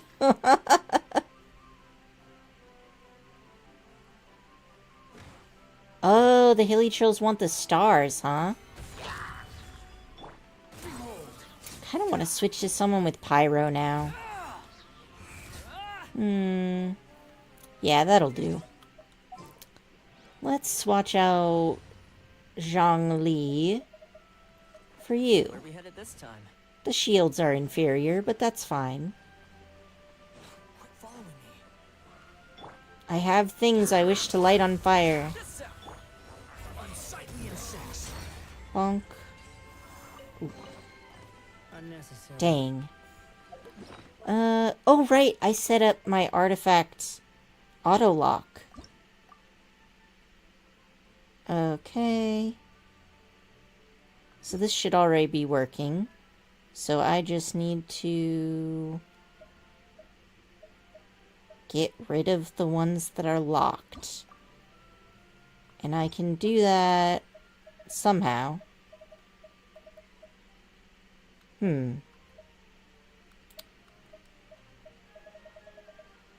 Oh, I think I've already gotten rid of all the ones that aren't locked. Curses. That can't be. This doesn't look like that many. Do I have it filtered? Ah, there we go.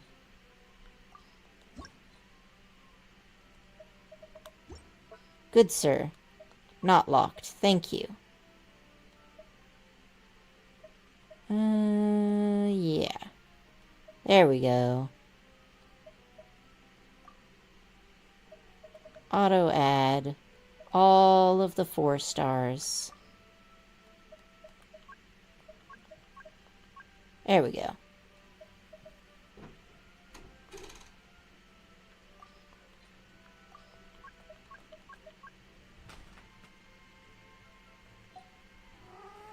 Destroy. Yes. Perfect. Alright. I figured out how the menu works. Loki. Do you really need to jump up on me just for like 2 seconds? And then come down? Okay. So, auto add. Yes. Destroy those. Wait, I get more when I destroy them instead of...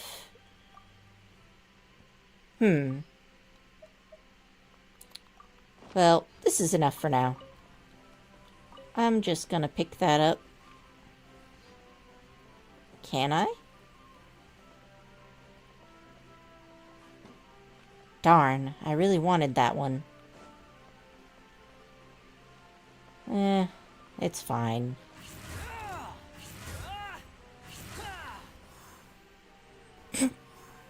Always funny when you accidentally drown a hilly churl. The band. The band is ready. What band? Am I supposed to know something about this?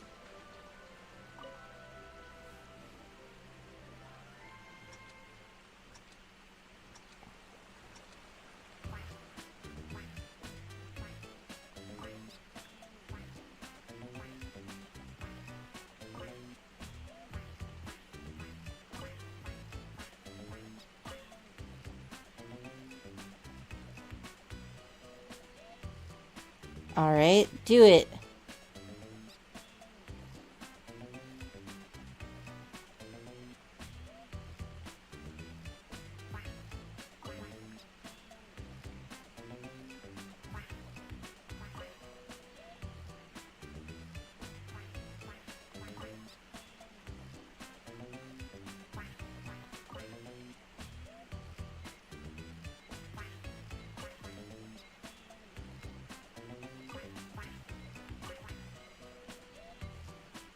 I think I fucked it up.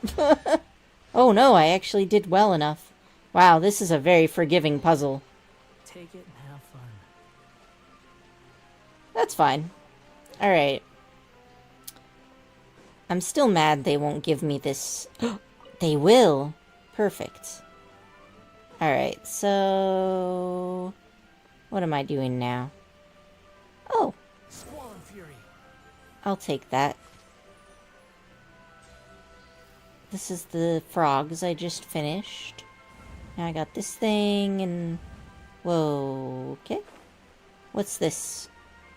Is this a thread? That is a thread. Alright.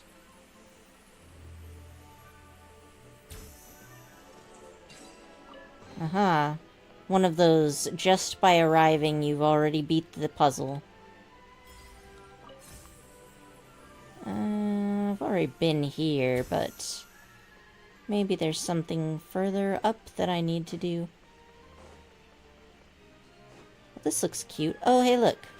More of these. Wonk.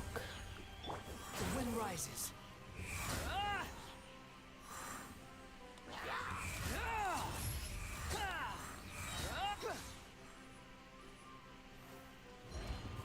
Oh, more. That's fine. Here's backup. Don't get too close. Wretched vermin. Squall and Fury. I am fire. Search for it. Did I get them all? I think I did. Now I just need to release these guys. It's too tough for one person. Ah, it must be that they help me then. Okay. They're not really helping me, but like... y'all gonna help now? Yeah? Got it. And now I'm gonna take this. Once you guys finish your animations. Kinda like their outfits. Looks pretty good, honestly. Yeah, give me the star. I'll protect it. And definitely not hoard it. A reward on the road. Where does this go? I guess I'm supposed to go there, but I kind of want to go here first.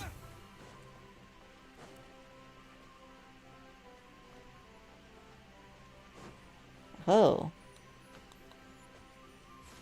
Got myself a paper airplane. Oh wow, something knocked over a house. Don't worry, I'll beat it up for you. I'm good at beating things up. Why, hello there. Bombs away. Water jet. I hear everything. And shroud. Fire it up. I got you covered. The wind rises.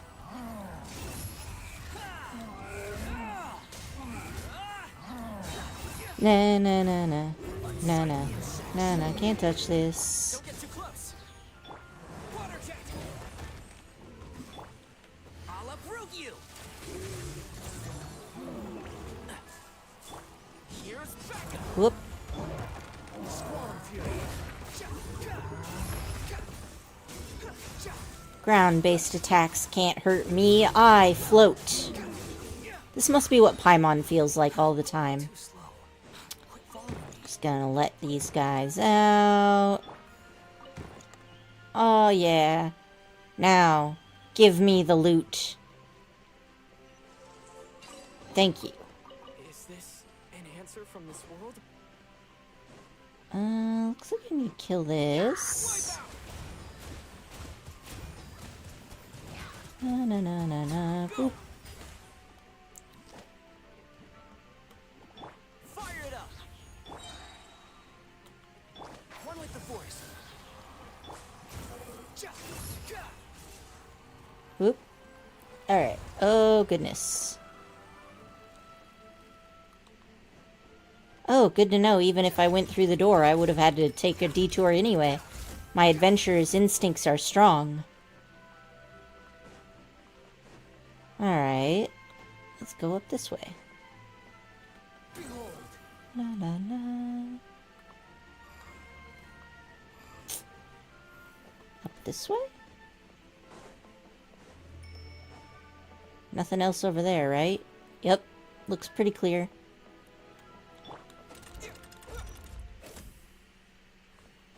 Uh-huh.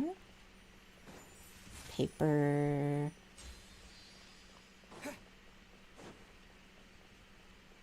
Glue.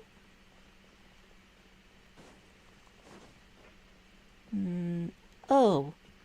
I accidentally looked up Mona's skirt. Mona's master's skirt? Who is this? Ah, it's got stars, so that must mean this is the one of prophecy.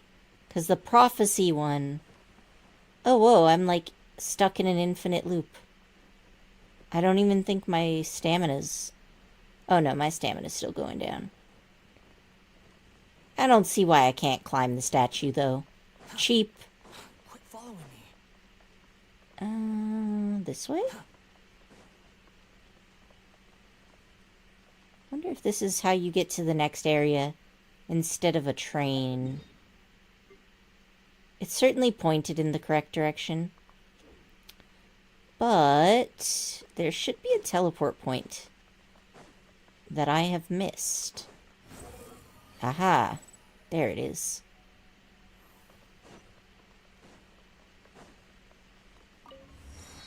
I wonder if this is related to the main quest, which I have completely neglected.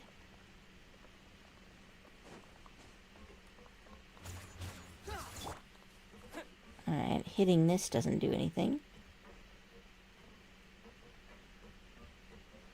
Yeah, this is probably main questy. Let's get the last teleporter, though. Plus, I haven't completely... That was just a sparkle. Okay. Alright, so... That way. Whee! Free fall is fun.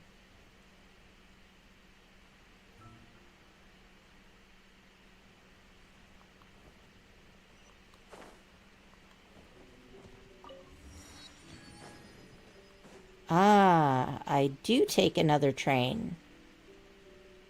This train is definitely not running right now, though.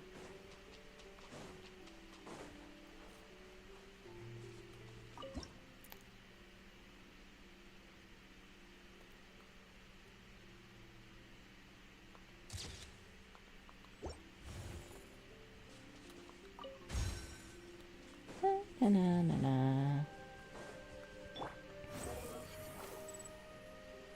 Anything interesting over here? Does not appear to be. Where am I supposed to go for that last clockwork dude?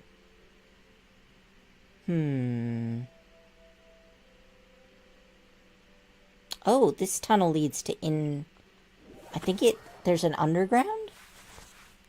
Is that what's happening here?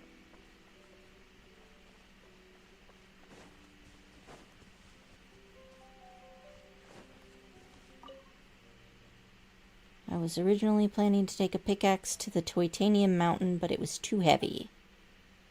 Okay. The seats in the station. Behold.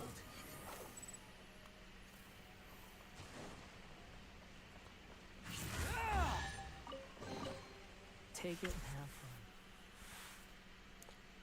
fun. Okay. So I've got the first treasure and the final treasure. End of the world down by the sea. Curious. The wind rises.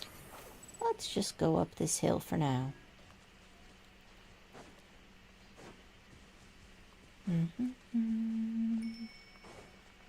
Squall and fury.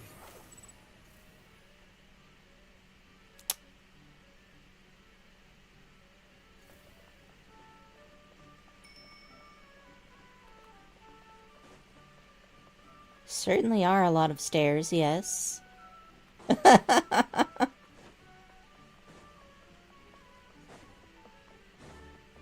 Uh-huh. Alright, so that's just a bridge to nowhere. Behold! Upon the gale. Oh. Ah, chests. These ones are hidden under buildings. I couldn't see them from up above. Alright, hide and seek time.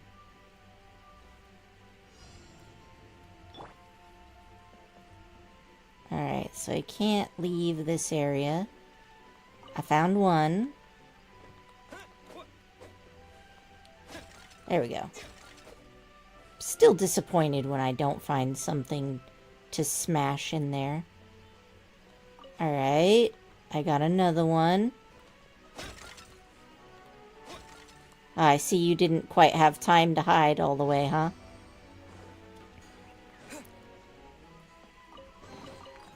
Is this an answer from this Alright. I swear I saw a second one. Here it is. Ah, okay. Blue. Red. Blue.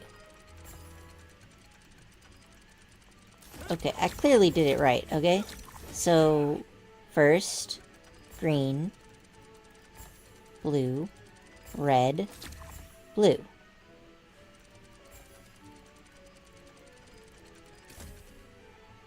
That should have worked.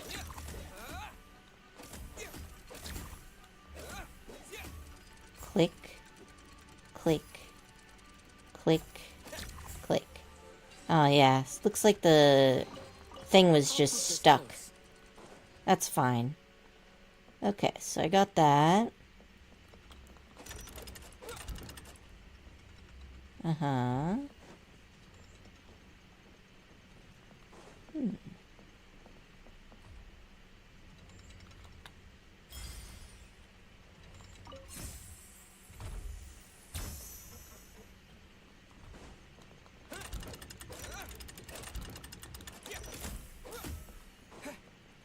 This way?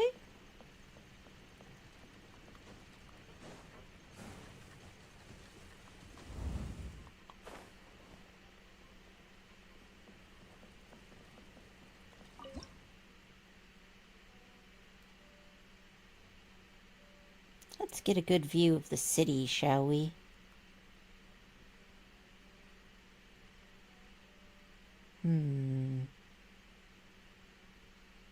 Ooh, no, this is better. Yeah, that looks way cooler.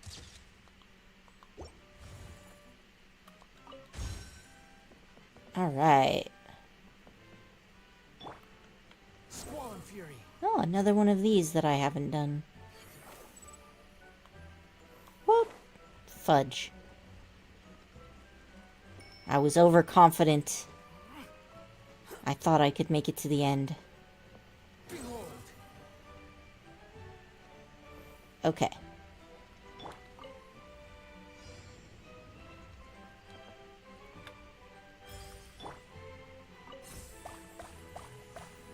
Plink.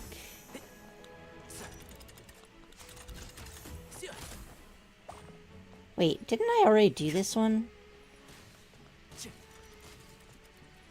Maybe I failed.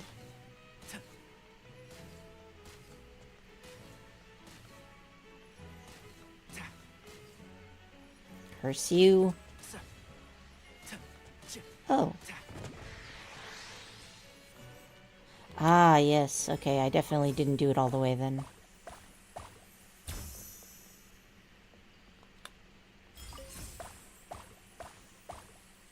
Blink. That makes sense. I thought that one was giving me too much time.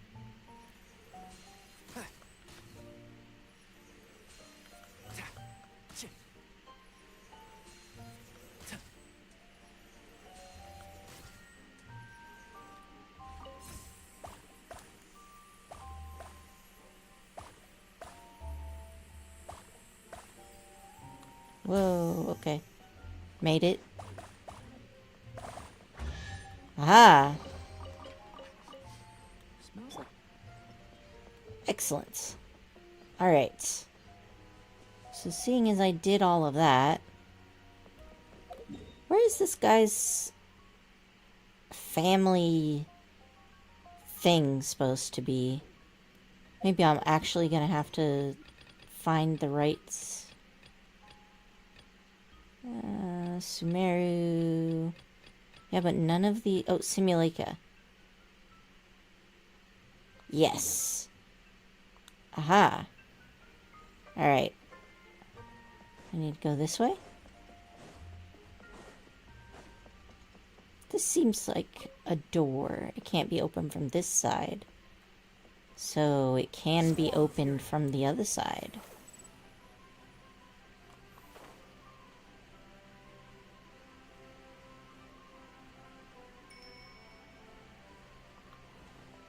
Alright, alright. Oh, drops I missed.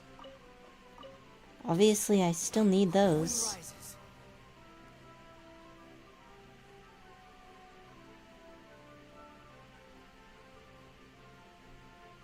Alright. I'm close to where it is. So, looks like it's gonna be down.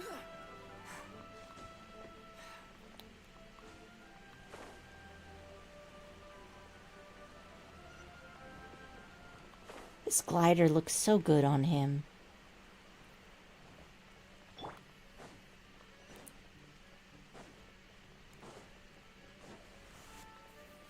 Alright. The Al-Busy clan. The cohort of truth seekers followed Albizzi to his clan's sacred site. They arrived to the site of a giant guard towering over them. Up ahead is my clan's gigantified guard. He can be a little pig-headed, and he's incredibly strong. Your weapons won't even scratch him. Wait, but wasn't Kappe's clan the one that's all about strength? So, what do you guys believe in then? Oh, the guard is one of Kappe's people. Size is a coveted trait in the clan of strength, after all. Mine is the clan of empathy, and our key contribution is... growth serum! Alright, so... we have... courage, wisdom, and heart. What's sympathetic about that? Our ancestors believed that, just maybe, the dragon of old didn't mean us any harm at all. Perhaps the dragon simply didn't notice us, since we are so very tiny. So, they drank the growth serum and grew even larger than the dragon. Then, they set the dragon down, calmly explained their perspective, and eventually taught it how to empathize. The serum isn't what it once was, though. Nowadays, it doesn't make you grow all that much, and it actually makes you lose your empathy. So, I advise we take a detour. That's a hell of a flip, my dude. Despite Albizzi's words of caution, somebody, no doubt, has other ideas. Surely we could avoid a conflict with the guard, they think to themselves, if we could just try to understand one another. You could, of course, just take the path to your left and go around. But some people are gluttons for punishment. It's all part of the experience, I suppose.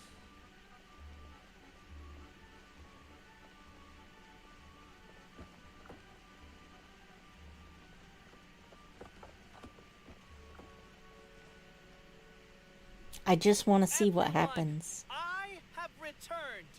I come with the long-awaited Marquis and their followers to search for the lost origins of our clan. Well, we weren't told anything about that this morning. Get out of here. Leave us alone. They throw us outside, huh?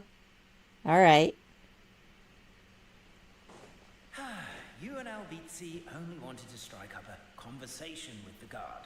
But since greeting you wasn't one of the items included in today's schedule, the relationship quickly soured. If you're just looking for a way in, why not consider taking the path on your left? Okay, but I kind of want to try again anyway. I bet I can get through this as long as they don't see me. So I just have to wait for them to turn around.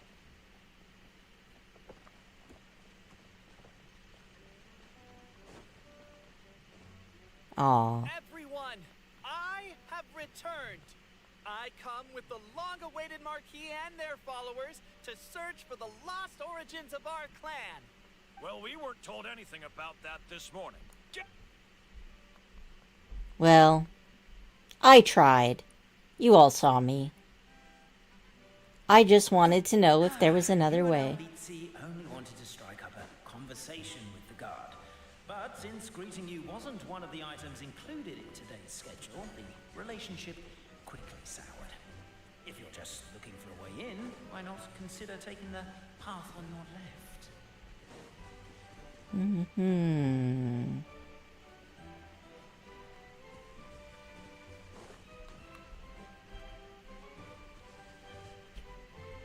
Maybe I'm supposed to go up here? Korichi, welcome home. You've been away too long. We all have. Feels like we've been waiting forever. Doing well. I'm following along with these dudes who are from, like, you know the Triforce? Yeah. They're basically a Triforce clan. There's the Wisdom clan, the Courage clan, and the Heart clan. Wait, I don't think the last one of the Triforce was even called Heart. What was it called? I don't remember. That's okay. We should be getting close. Why is this place so full of junk? Are you the kind of people who never throw away the box when you buy something because you're worried you won't be able to return it without the original packaging? Am I being called out right now? We'll never find the Oracle pillars in all this mess. Plus, cardboard is so good for making sewing patterns. Never mind that. We have a more pressing issue. It seems there's a slight problem with my clan's family crest. The Marquis may need to utilize their wisdom to solve the issue.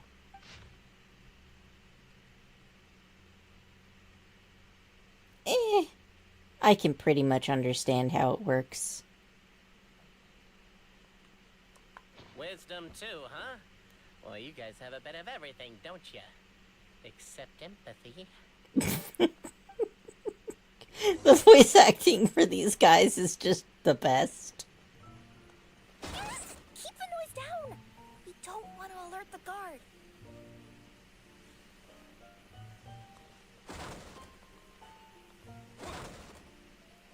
Over here! I found it! I'm just gonna break all this stuff before we start. Can't you destroy the boxes a little more quietly? Not really, honestly. Okay. Oh, right, I have to hit it.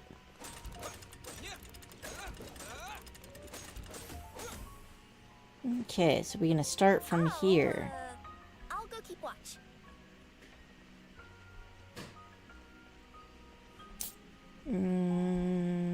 Yeah, I think it's gonna be like this.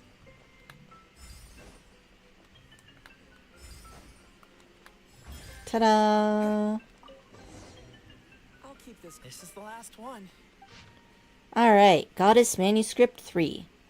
Galileo and Alberto did many good deeds again today, though it was most tiring to help the old lady on the bridge move her barrels of hard apple cider. They each got a small barrel as their reward. The moonlight was unobstructed and beautiful, and the two good friends climbed up the high wall that had been built to stave the evil dragon off. Alberto lost the rock-paper-scissors match, so he had to hold the barrel of cider under the crook of his arm as they climbed the ladder. "Look, this is a big house that our chubby chief was so proud of. Doesn't look so big from here, huh?" said Alberto, as he looked at the house. "You're wrong. That's my home," said Galileo. "The chief's house is that one." Alberto's night vision was not all that good, and moonlight could never compare to daylight. If one were to close one's eyes, the light could not be seen at all.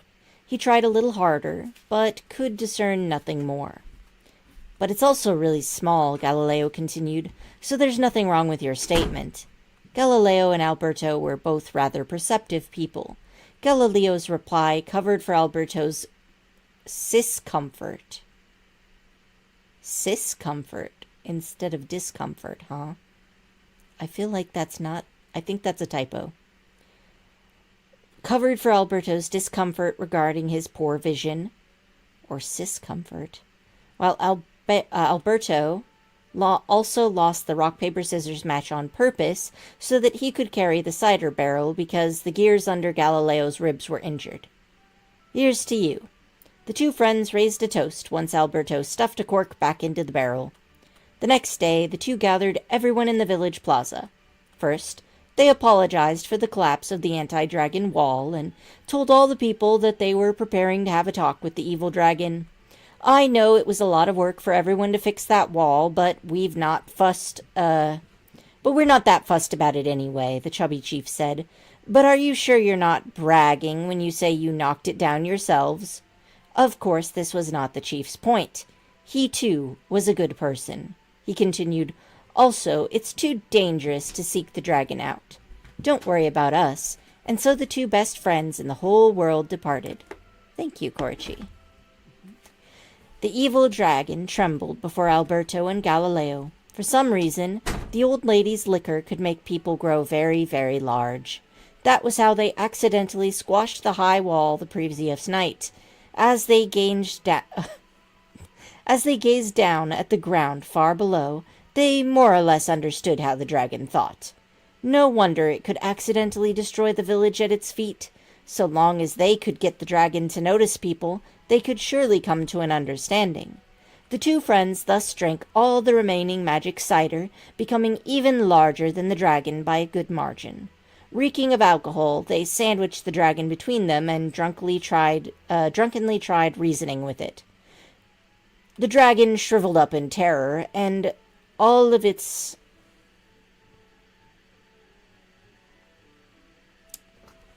Oh, majesty. Yep. The dragon shriveled up in terror in all of its majesty and fell aura gone forever. Indeed, it even looked kind of pitiful. Alberto attempted to pick dirt off the scales of the dragon's back, but wound up picking off an entire scale. The dragon sought to flee. But Galileo, fearing that the crisis might persist for 10,000 years more if the misunderstanding was not cleared up, tugged its tail and dragged it right back. To be honest, we've always lived under your feet, but we are far too small, so you may not have ever seen us. Now we've transformed and become big, Galileo said. So now, surely, you should know that we dwell at your feet.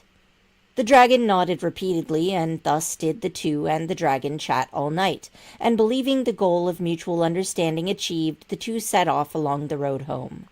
The signature. So it's true. Empathy is one of the founding virtues of Constellation Metropole, too.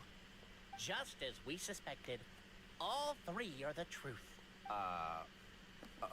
Okay. Well, this is a lot to process. I feel a little empty inside. Yes, we found the truth, but there's too much truth. Look at him. He's like, really, my happiness impinges on me being better than the other two, and now I'm unhappy about it. I get you. It's like in Inazuma, when there were only 6 books in the Mirage Warrior series, it was really popular. But by the time book number 88 came out, nobody wanted to read it. And all lost interest. A brief moment of joy is drowned out by a growing feeling of melancholy. But perhaps there is a glimmer of hope to be found too? I imagine that must be how early One Piece fans were like. Honestly, the One Piece fans who stuck with it are very dedicated. I had a friend who just did nothing but watch One Piece for like 6 months just to get caught up. Anyone? Anyone? All right, I'll say it.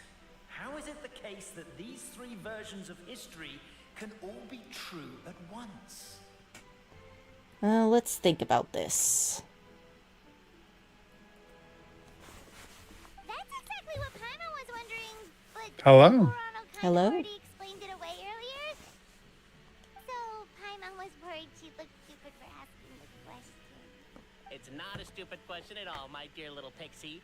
While I did postulate that different truths may coexist, there is an issue when it comes to these three truths in particular.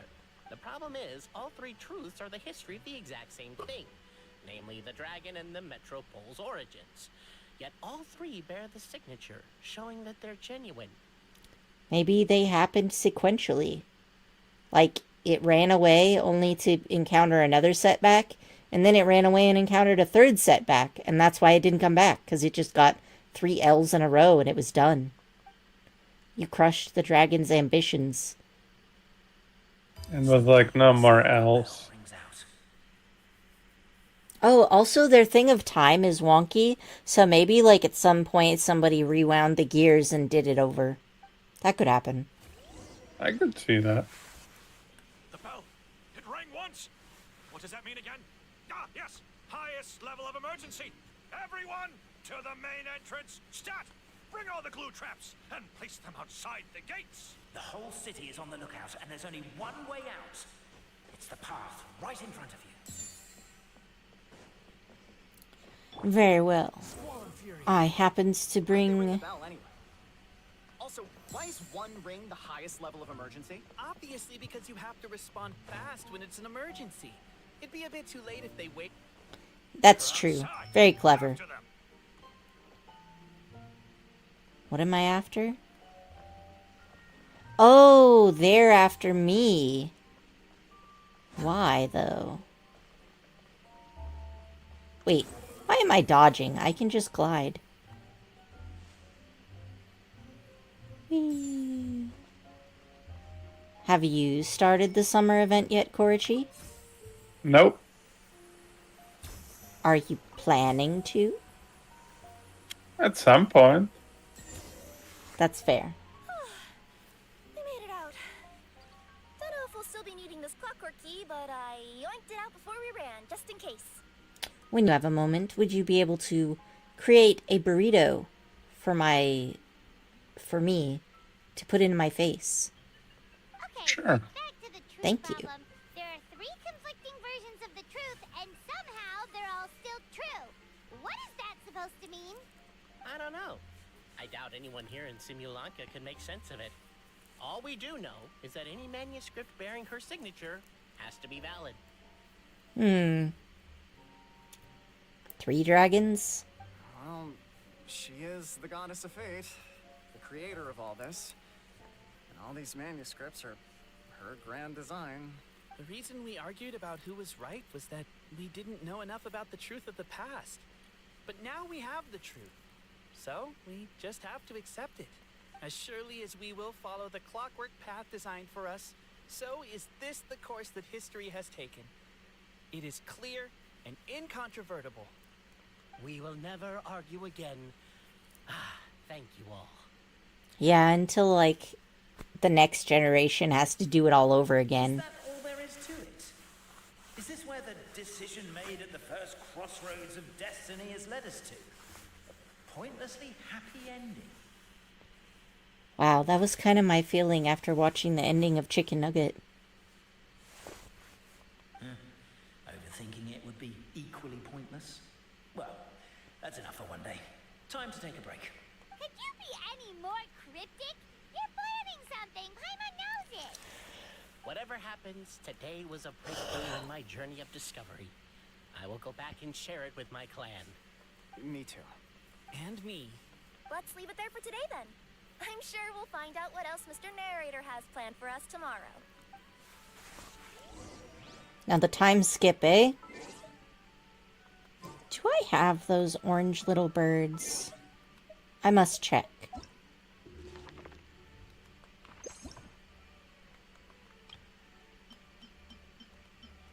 Ah, yes, I already have 5 of them. Very well. No need to capture these. Alright, 8 a.m. the next day, is it? Oh, that's not so far away, is it? Come on. No. You can do it. I don't know why I have to do this every time. 8:04 just doesn't seem right. Almost. Ah! Fuck you. I've had my revenge. Well done. I guess. A beautiful day, thought the traveller, before he was overcome by a creeping sense of foreboding. The voice in his head grew louder. Must go to Pendulum Lane. You are definitely not a voice in my head. Lane is just up ahead.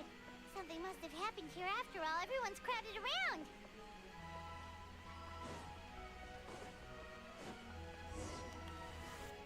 Oh my god, this is terrible! I don't understand. The three great clans of Constellation Metropole have finally made peace with each other. Who could have done this? What happened? Oh no, someone's lying on the ground. How did this happen? Captain, you idiot! Wake up! You need to revise your last words or everyone's gonna start suspecting me! Last words. What did he say? If I wind up dead one day, the murderer was Boberano. You could have at least pretended to not remember it. I'm sorry, Boberano, but this is an interrogation. I have to give the detective straight answers. Don't worry, Boberano. I don't consider you a suspect, nor do I have the authority to charge anyone with a crime. So, are you the last people to have had contact with him? Mm-hmm. My sincere condolences. You were travel companions, right? It's a real tragedy. I'm afraid he'll be out cold for another hour and a half, at least. I knew he couldn't be Brave. dead. Brave is asking if you can even see chat. Oh, wow. No, I guess I can't. I saw Donnie. Oh, wow. Okay. I've missed May and Brave. Well, yeah, the chat just flopped out, I guess. In fact, it kind of disappeared after Donnie originally said they were leaving. You need to eat. Oh, wait, no. That I have that one. Alright. Yeah, sorry I didn't see you, Brave. My chat just decided it didn't want to do its job anymore.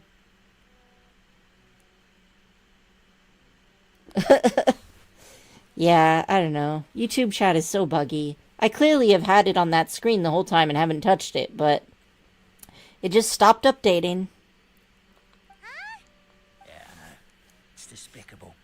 Hitting someone in the back of the head is the second worst act of cruelty there is. The first being replacing their gear oil with extra strong glue. So I'm guessing they don't have death in this place. So, Cape's not dead? His gears, metal frame and shell are all still in excellent condition. It's just his energy supply that's been all messed up. Wait. But surely you can't be suggesting that just because Cape isn't broken, there's no need to go looking for the culprit. Root beer flavored rock candy seems delicious, honestly. No, there's a need, huge need. Unfortunately, this is rapidly turning into a cold case. There's no evidence and no witnesses. Unless there's an official clockwork pedestal or the goddess of prophecy around here somewhere. Excuse me. Then suddenly the long-lost dragon of old flew across the sky. So it was the same dragon. I didn't see anything. Wait, why can't I move? My mistake. It was just a cloud. Or a bird. Or something. This narrator is ridiculous. I kind of into it, though. If only we could turn time backwards and replay the crime. Isn't that one of those, clockwork socket things right behind you? Yep. So it is. No wonder everyone here is suddenly struggling to move. Traveller, if you please, let's recreate the crime scene.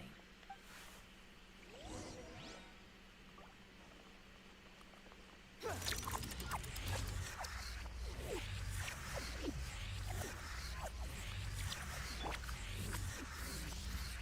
crime scene's too chaotic. I can't make heads or tails of it.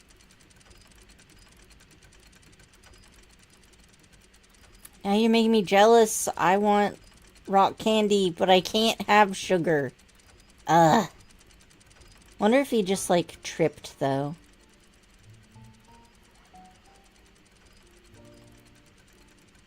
So they keep watch. Yeah, see? I fucking knew it.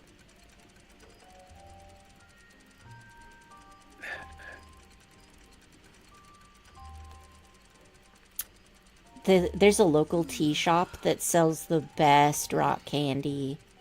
You're supposed to put it in your tea, but I'm not gonna lie, every time I ate them, I just eat them. Cape was walking along the street, and he suddenly collapsed.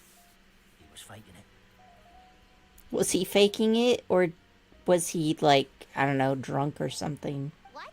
So case closed? Aren't you supposed to investigate a little more first?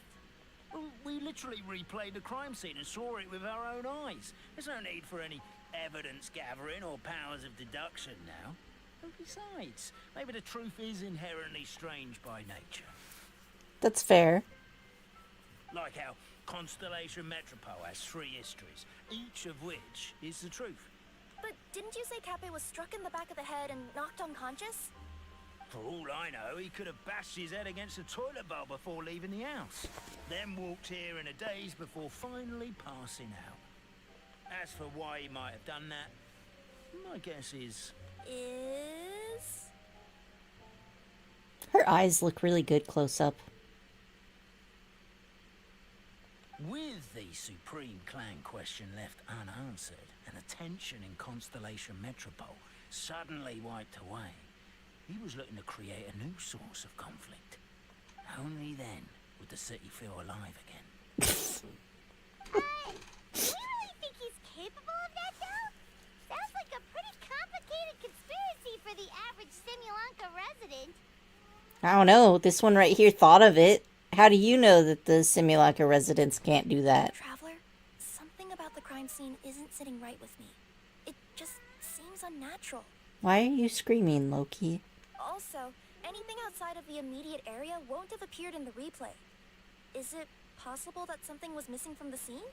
Why don't we search the area? Alright, come on, sit down. Come on, old granny. Yep. There you go.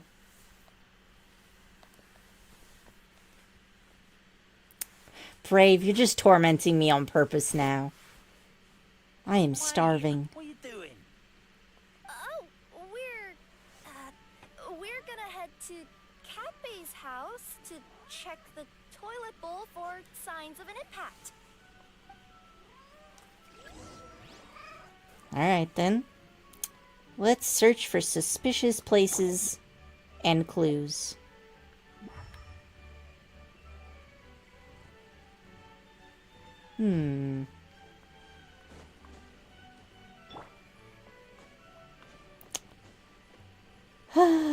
Yeah.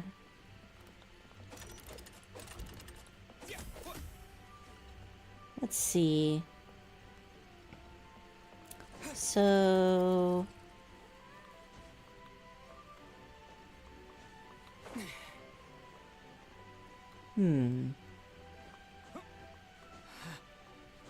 Never did find out why the bell got rung either.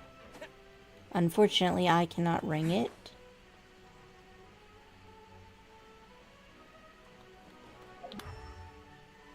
Ugh. Loki, you're a jerk. Alright, What's she doing now? Oh, I found something. What is it doing all the way down here? There's gotta be a story behind it. Let's take it. You know, she wants me to, Oh, what's this? A full circuit of the city without even realizing it. Ah.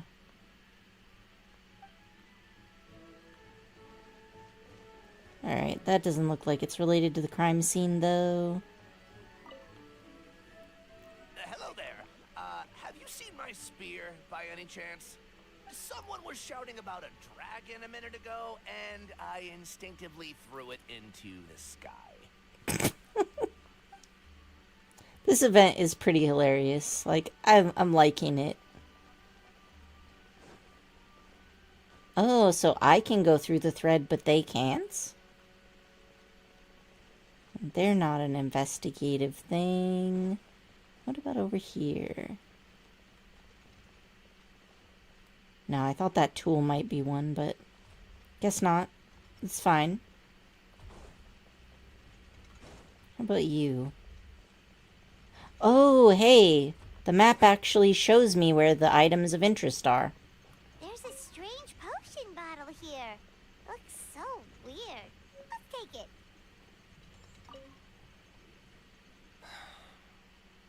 Come here. Whatever it is you were looking to buy, please do come back tomorrow. It's just, I have to close early today. Wow, he sounds so sad. A bottle of growth serum has gone missing. If someone's stolen it with the intention of harming others, the consequences could be disastrous. There's a whole investigation into it, so I gotta close the shop while I do an inventory count. If it turns out I'm wrong and I miscounted, I could be charged with filing a false report and disturbing the peace. I just found it, though.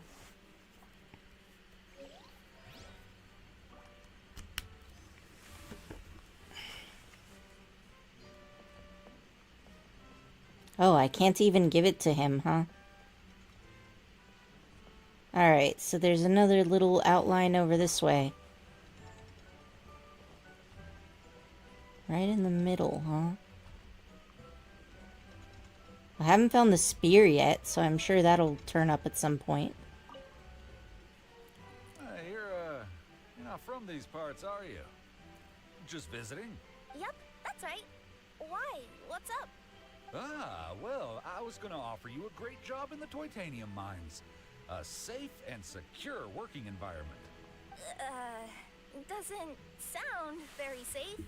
At least not as safe as being a courier.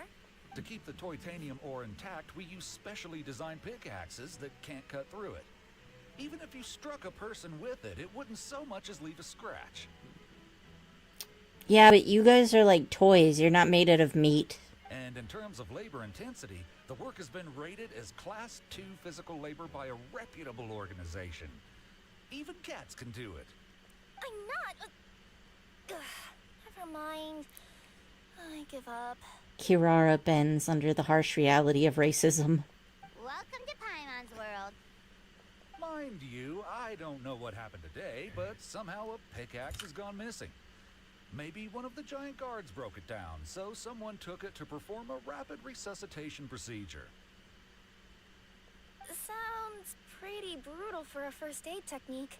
Still, a missing pickaxe. Huh. Is it just me, Traveler, or does it seem kinda suspicious? I found the pickaxe. I have not found the spear, though. But I'm guessing, yep, here it is. Spear here. It looks so mysterious. Let's say one of these was the weapon used in the assault. Which one do you think it is?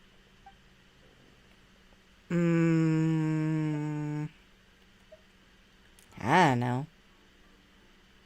Guess the pickaxe is most likely, but I think none of them probably. If it was the pickaxe, Cafe sure is lucky it's not still lodged in his head. I thought it wouldn't even leave a scratch on somebody. Actually, you're wrong there, Paimon. The foreman at the mine was just saying, this kind of pickaxe is designed not to damage titanium, so it couldn't cause any superficial damage to residents here.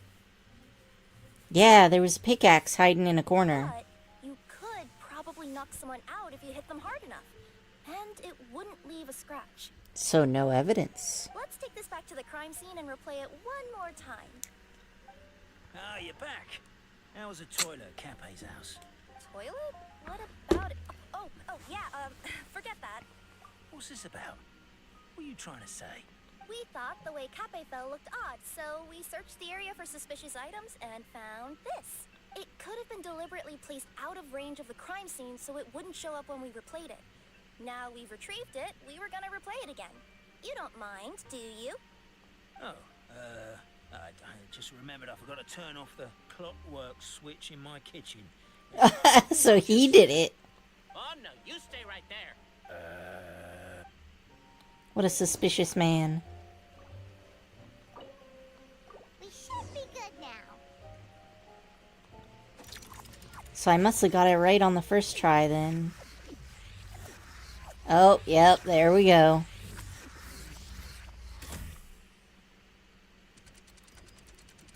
Of course, a detective would know how to evade this type of incident. Alright, he's just walking around holding the stolen pickaxe. Oh, he ran while the guard wasn't looking. How the heck did he boomerang that? Can you even boomerang a pickaxe? Now he has to destroy the evidence.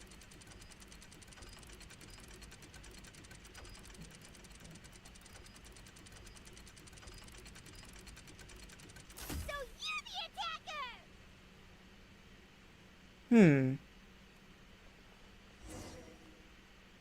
So, it was you! Yeah, what did Cappe do to you? I would congratulate you for cracking the case, but since I did such an abysmal job of covering my tracks, didn't exactly have your work cut out for you. Is that a backhanded insult that he landed on himself? So, all I can say is... He heard himself in his own confusion. Yeah, pretty much. Catch me if you can.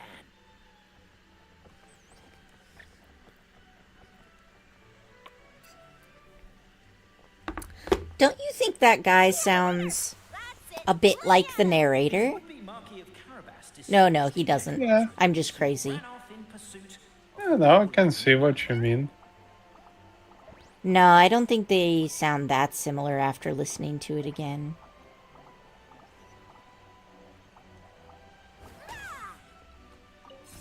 Whee! The minion's poor little lower back was protesting painfully against the intense physical activity. He decided to take the elevator, giving him a moment to catch his breath. Yeah. See, this one has more of like a high pitch. Wait. Why is the skill not working? Oh, I have to hold it, probably. I was sitting there climbing, and I'm like, wait, why is there no cat? Really? His lower back asked. But the minion had no other choice. He resolved to make the jump down. By this point, the necromancer in boots was gasping for air. The minion was huffing and puffing, even more loudly. But we'll ignore that. I'm not! Don't underestimate the gold-level courier of the Komania Express!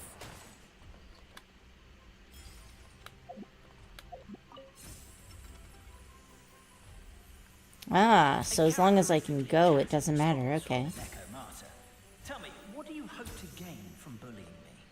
I get to let off some steam! Wait, so the detective is... Was I right?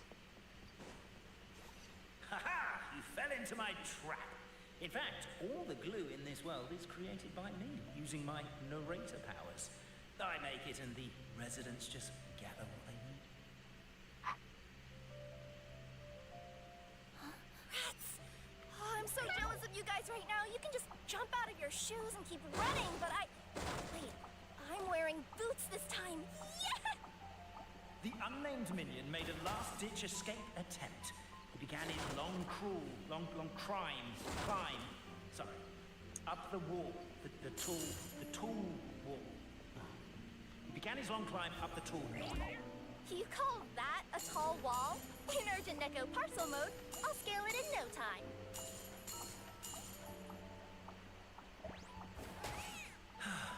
I'm beat. I surrender. So it was him the whole time. I guess my gut instinct was right. You've got nowhere left to run. Yeah, narrator. All right. I confess. That was fast. Getting caught by you here was a backup plan. I don't know if what I've done will make things better or not. Time to come clean. I am the narrator, the one who's been guiding you all this time. Okay, I guess my voice acting skills have some room for improvement.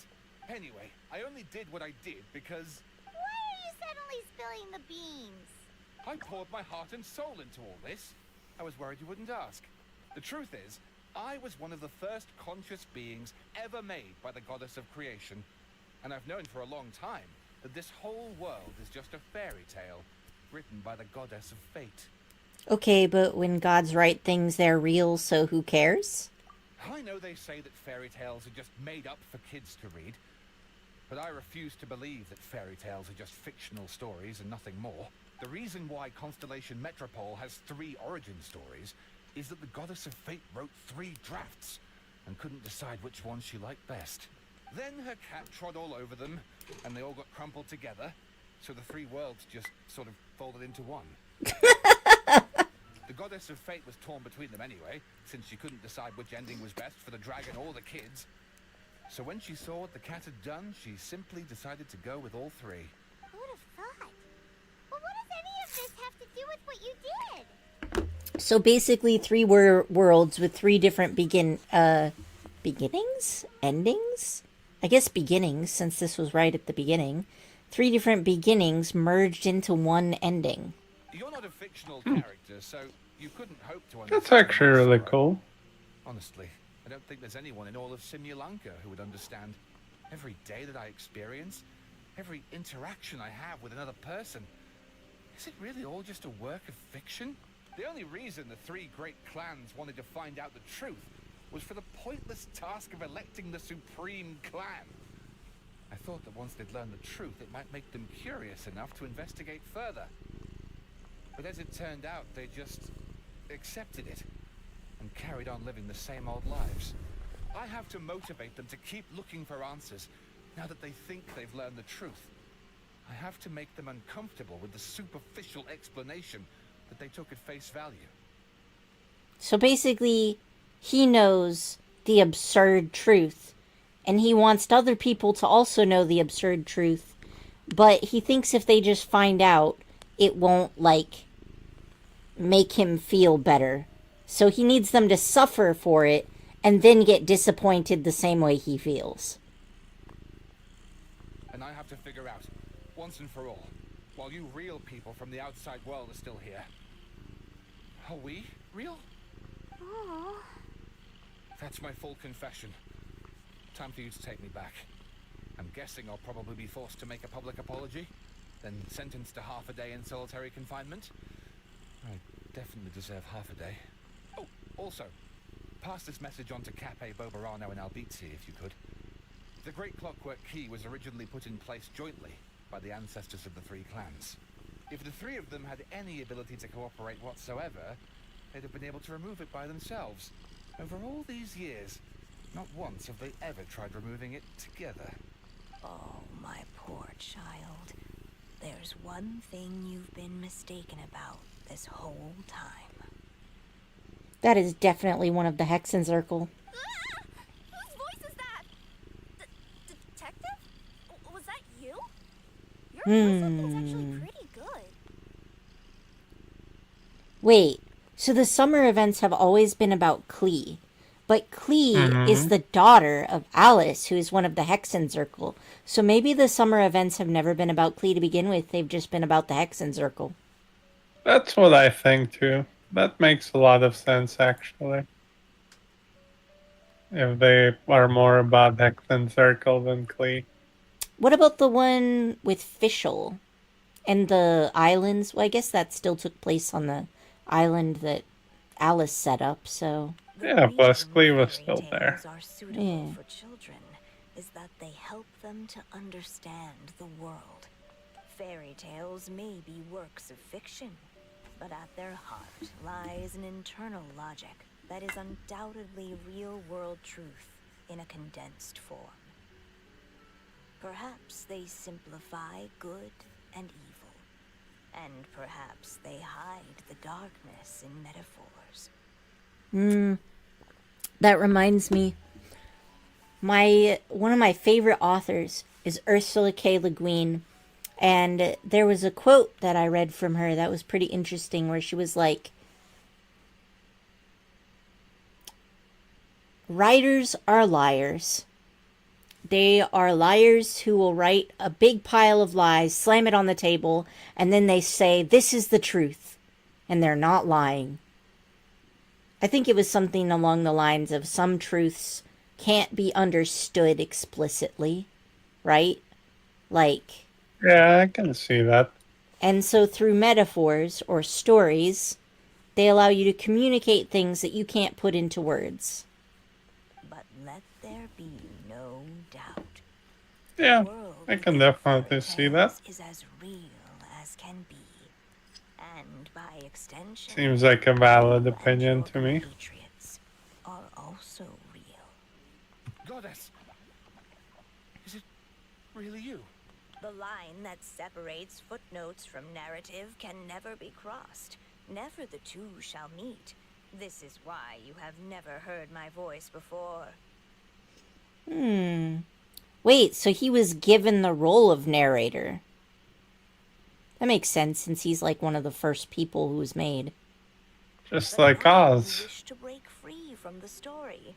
And there's a cat nearby, so you can hear my echo. You can hear the echo because there's a cat nearby? What kind of logic is this? Just... your echo?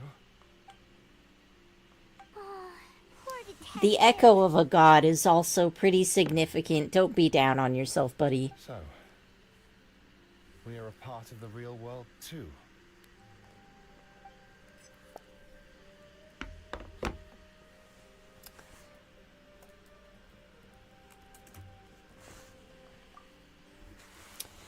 So we need a shot of the crime scene for evidence, a mugshot of the suspect for records, and a photo of the heroes for posterity. The guards molded over. 3 photos is overkill. Let's just get one big group photo at the crime scene. Suspect, try to look more serious. Heroes, more natural, please. Happy smiles, but no smiling from the victim or their friends and family. Thank you. No, don't get up. Stay on the ground. We need to capture the crime scene as is. 3, 2, 1, say cheese. Wow. Okay, but they need to let us put these non-hangout CGs on the wall, right? That needs to happen. I can see what you mean. My head's spinning. Albizzi just gave me a quick rundown of the situation. So you caught the detective? Sorta. We chased him until he surrendered. Oh, and he asked us to pass on a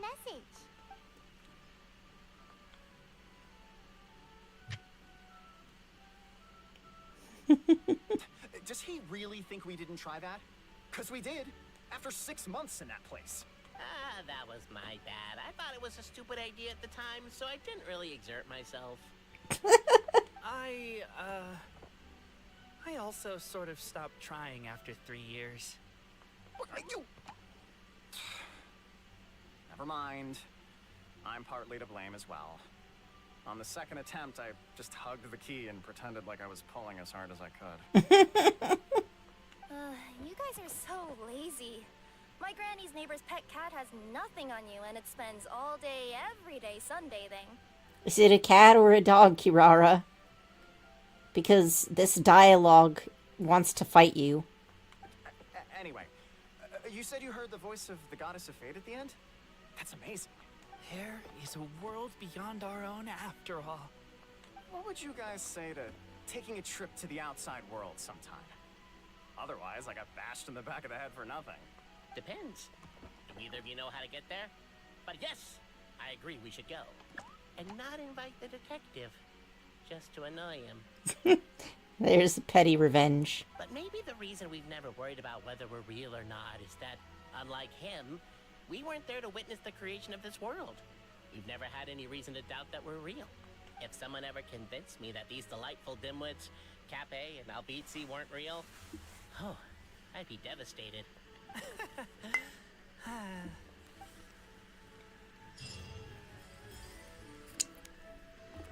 Well, that's the side quest.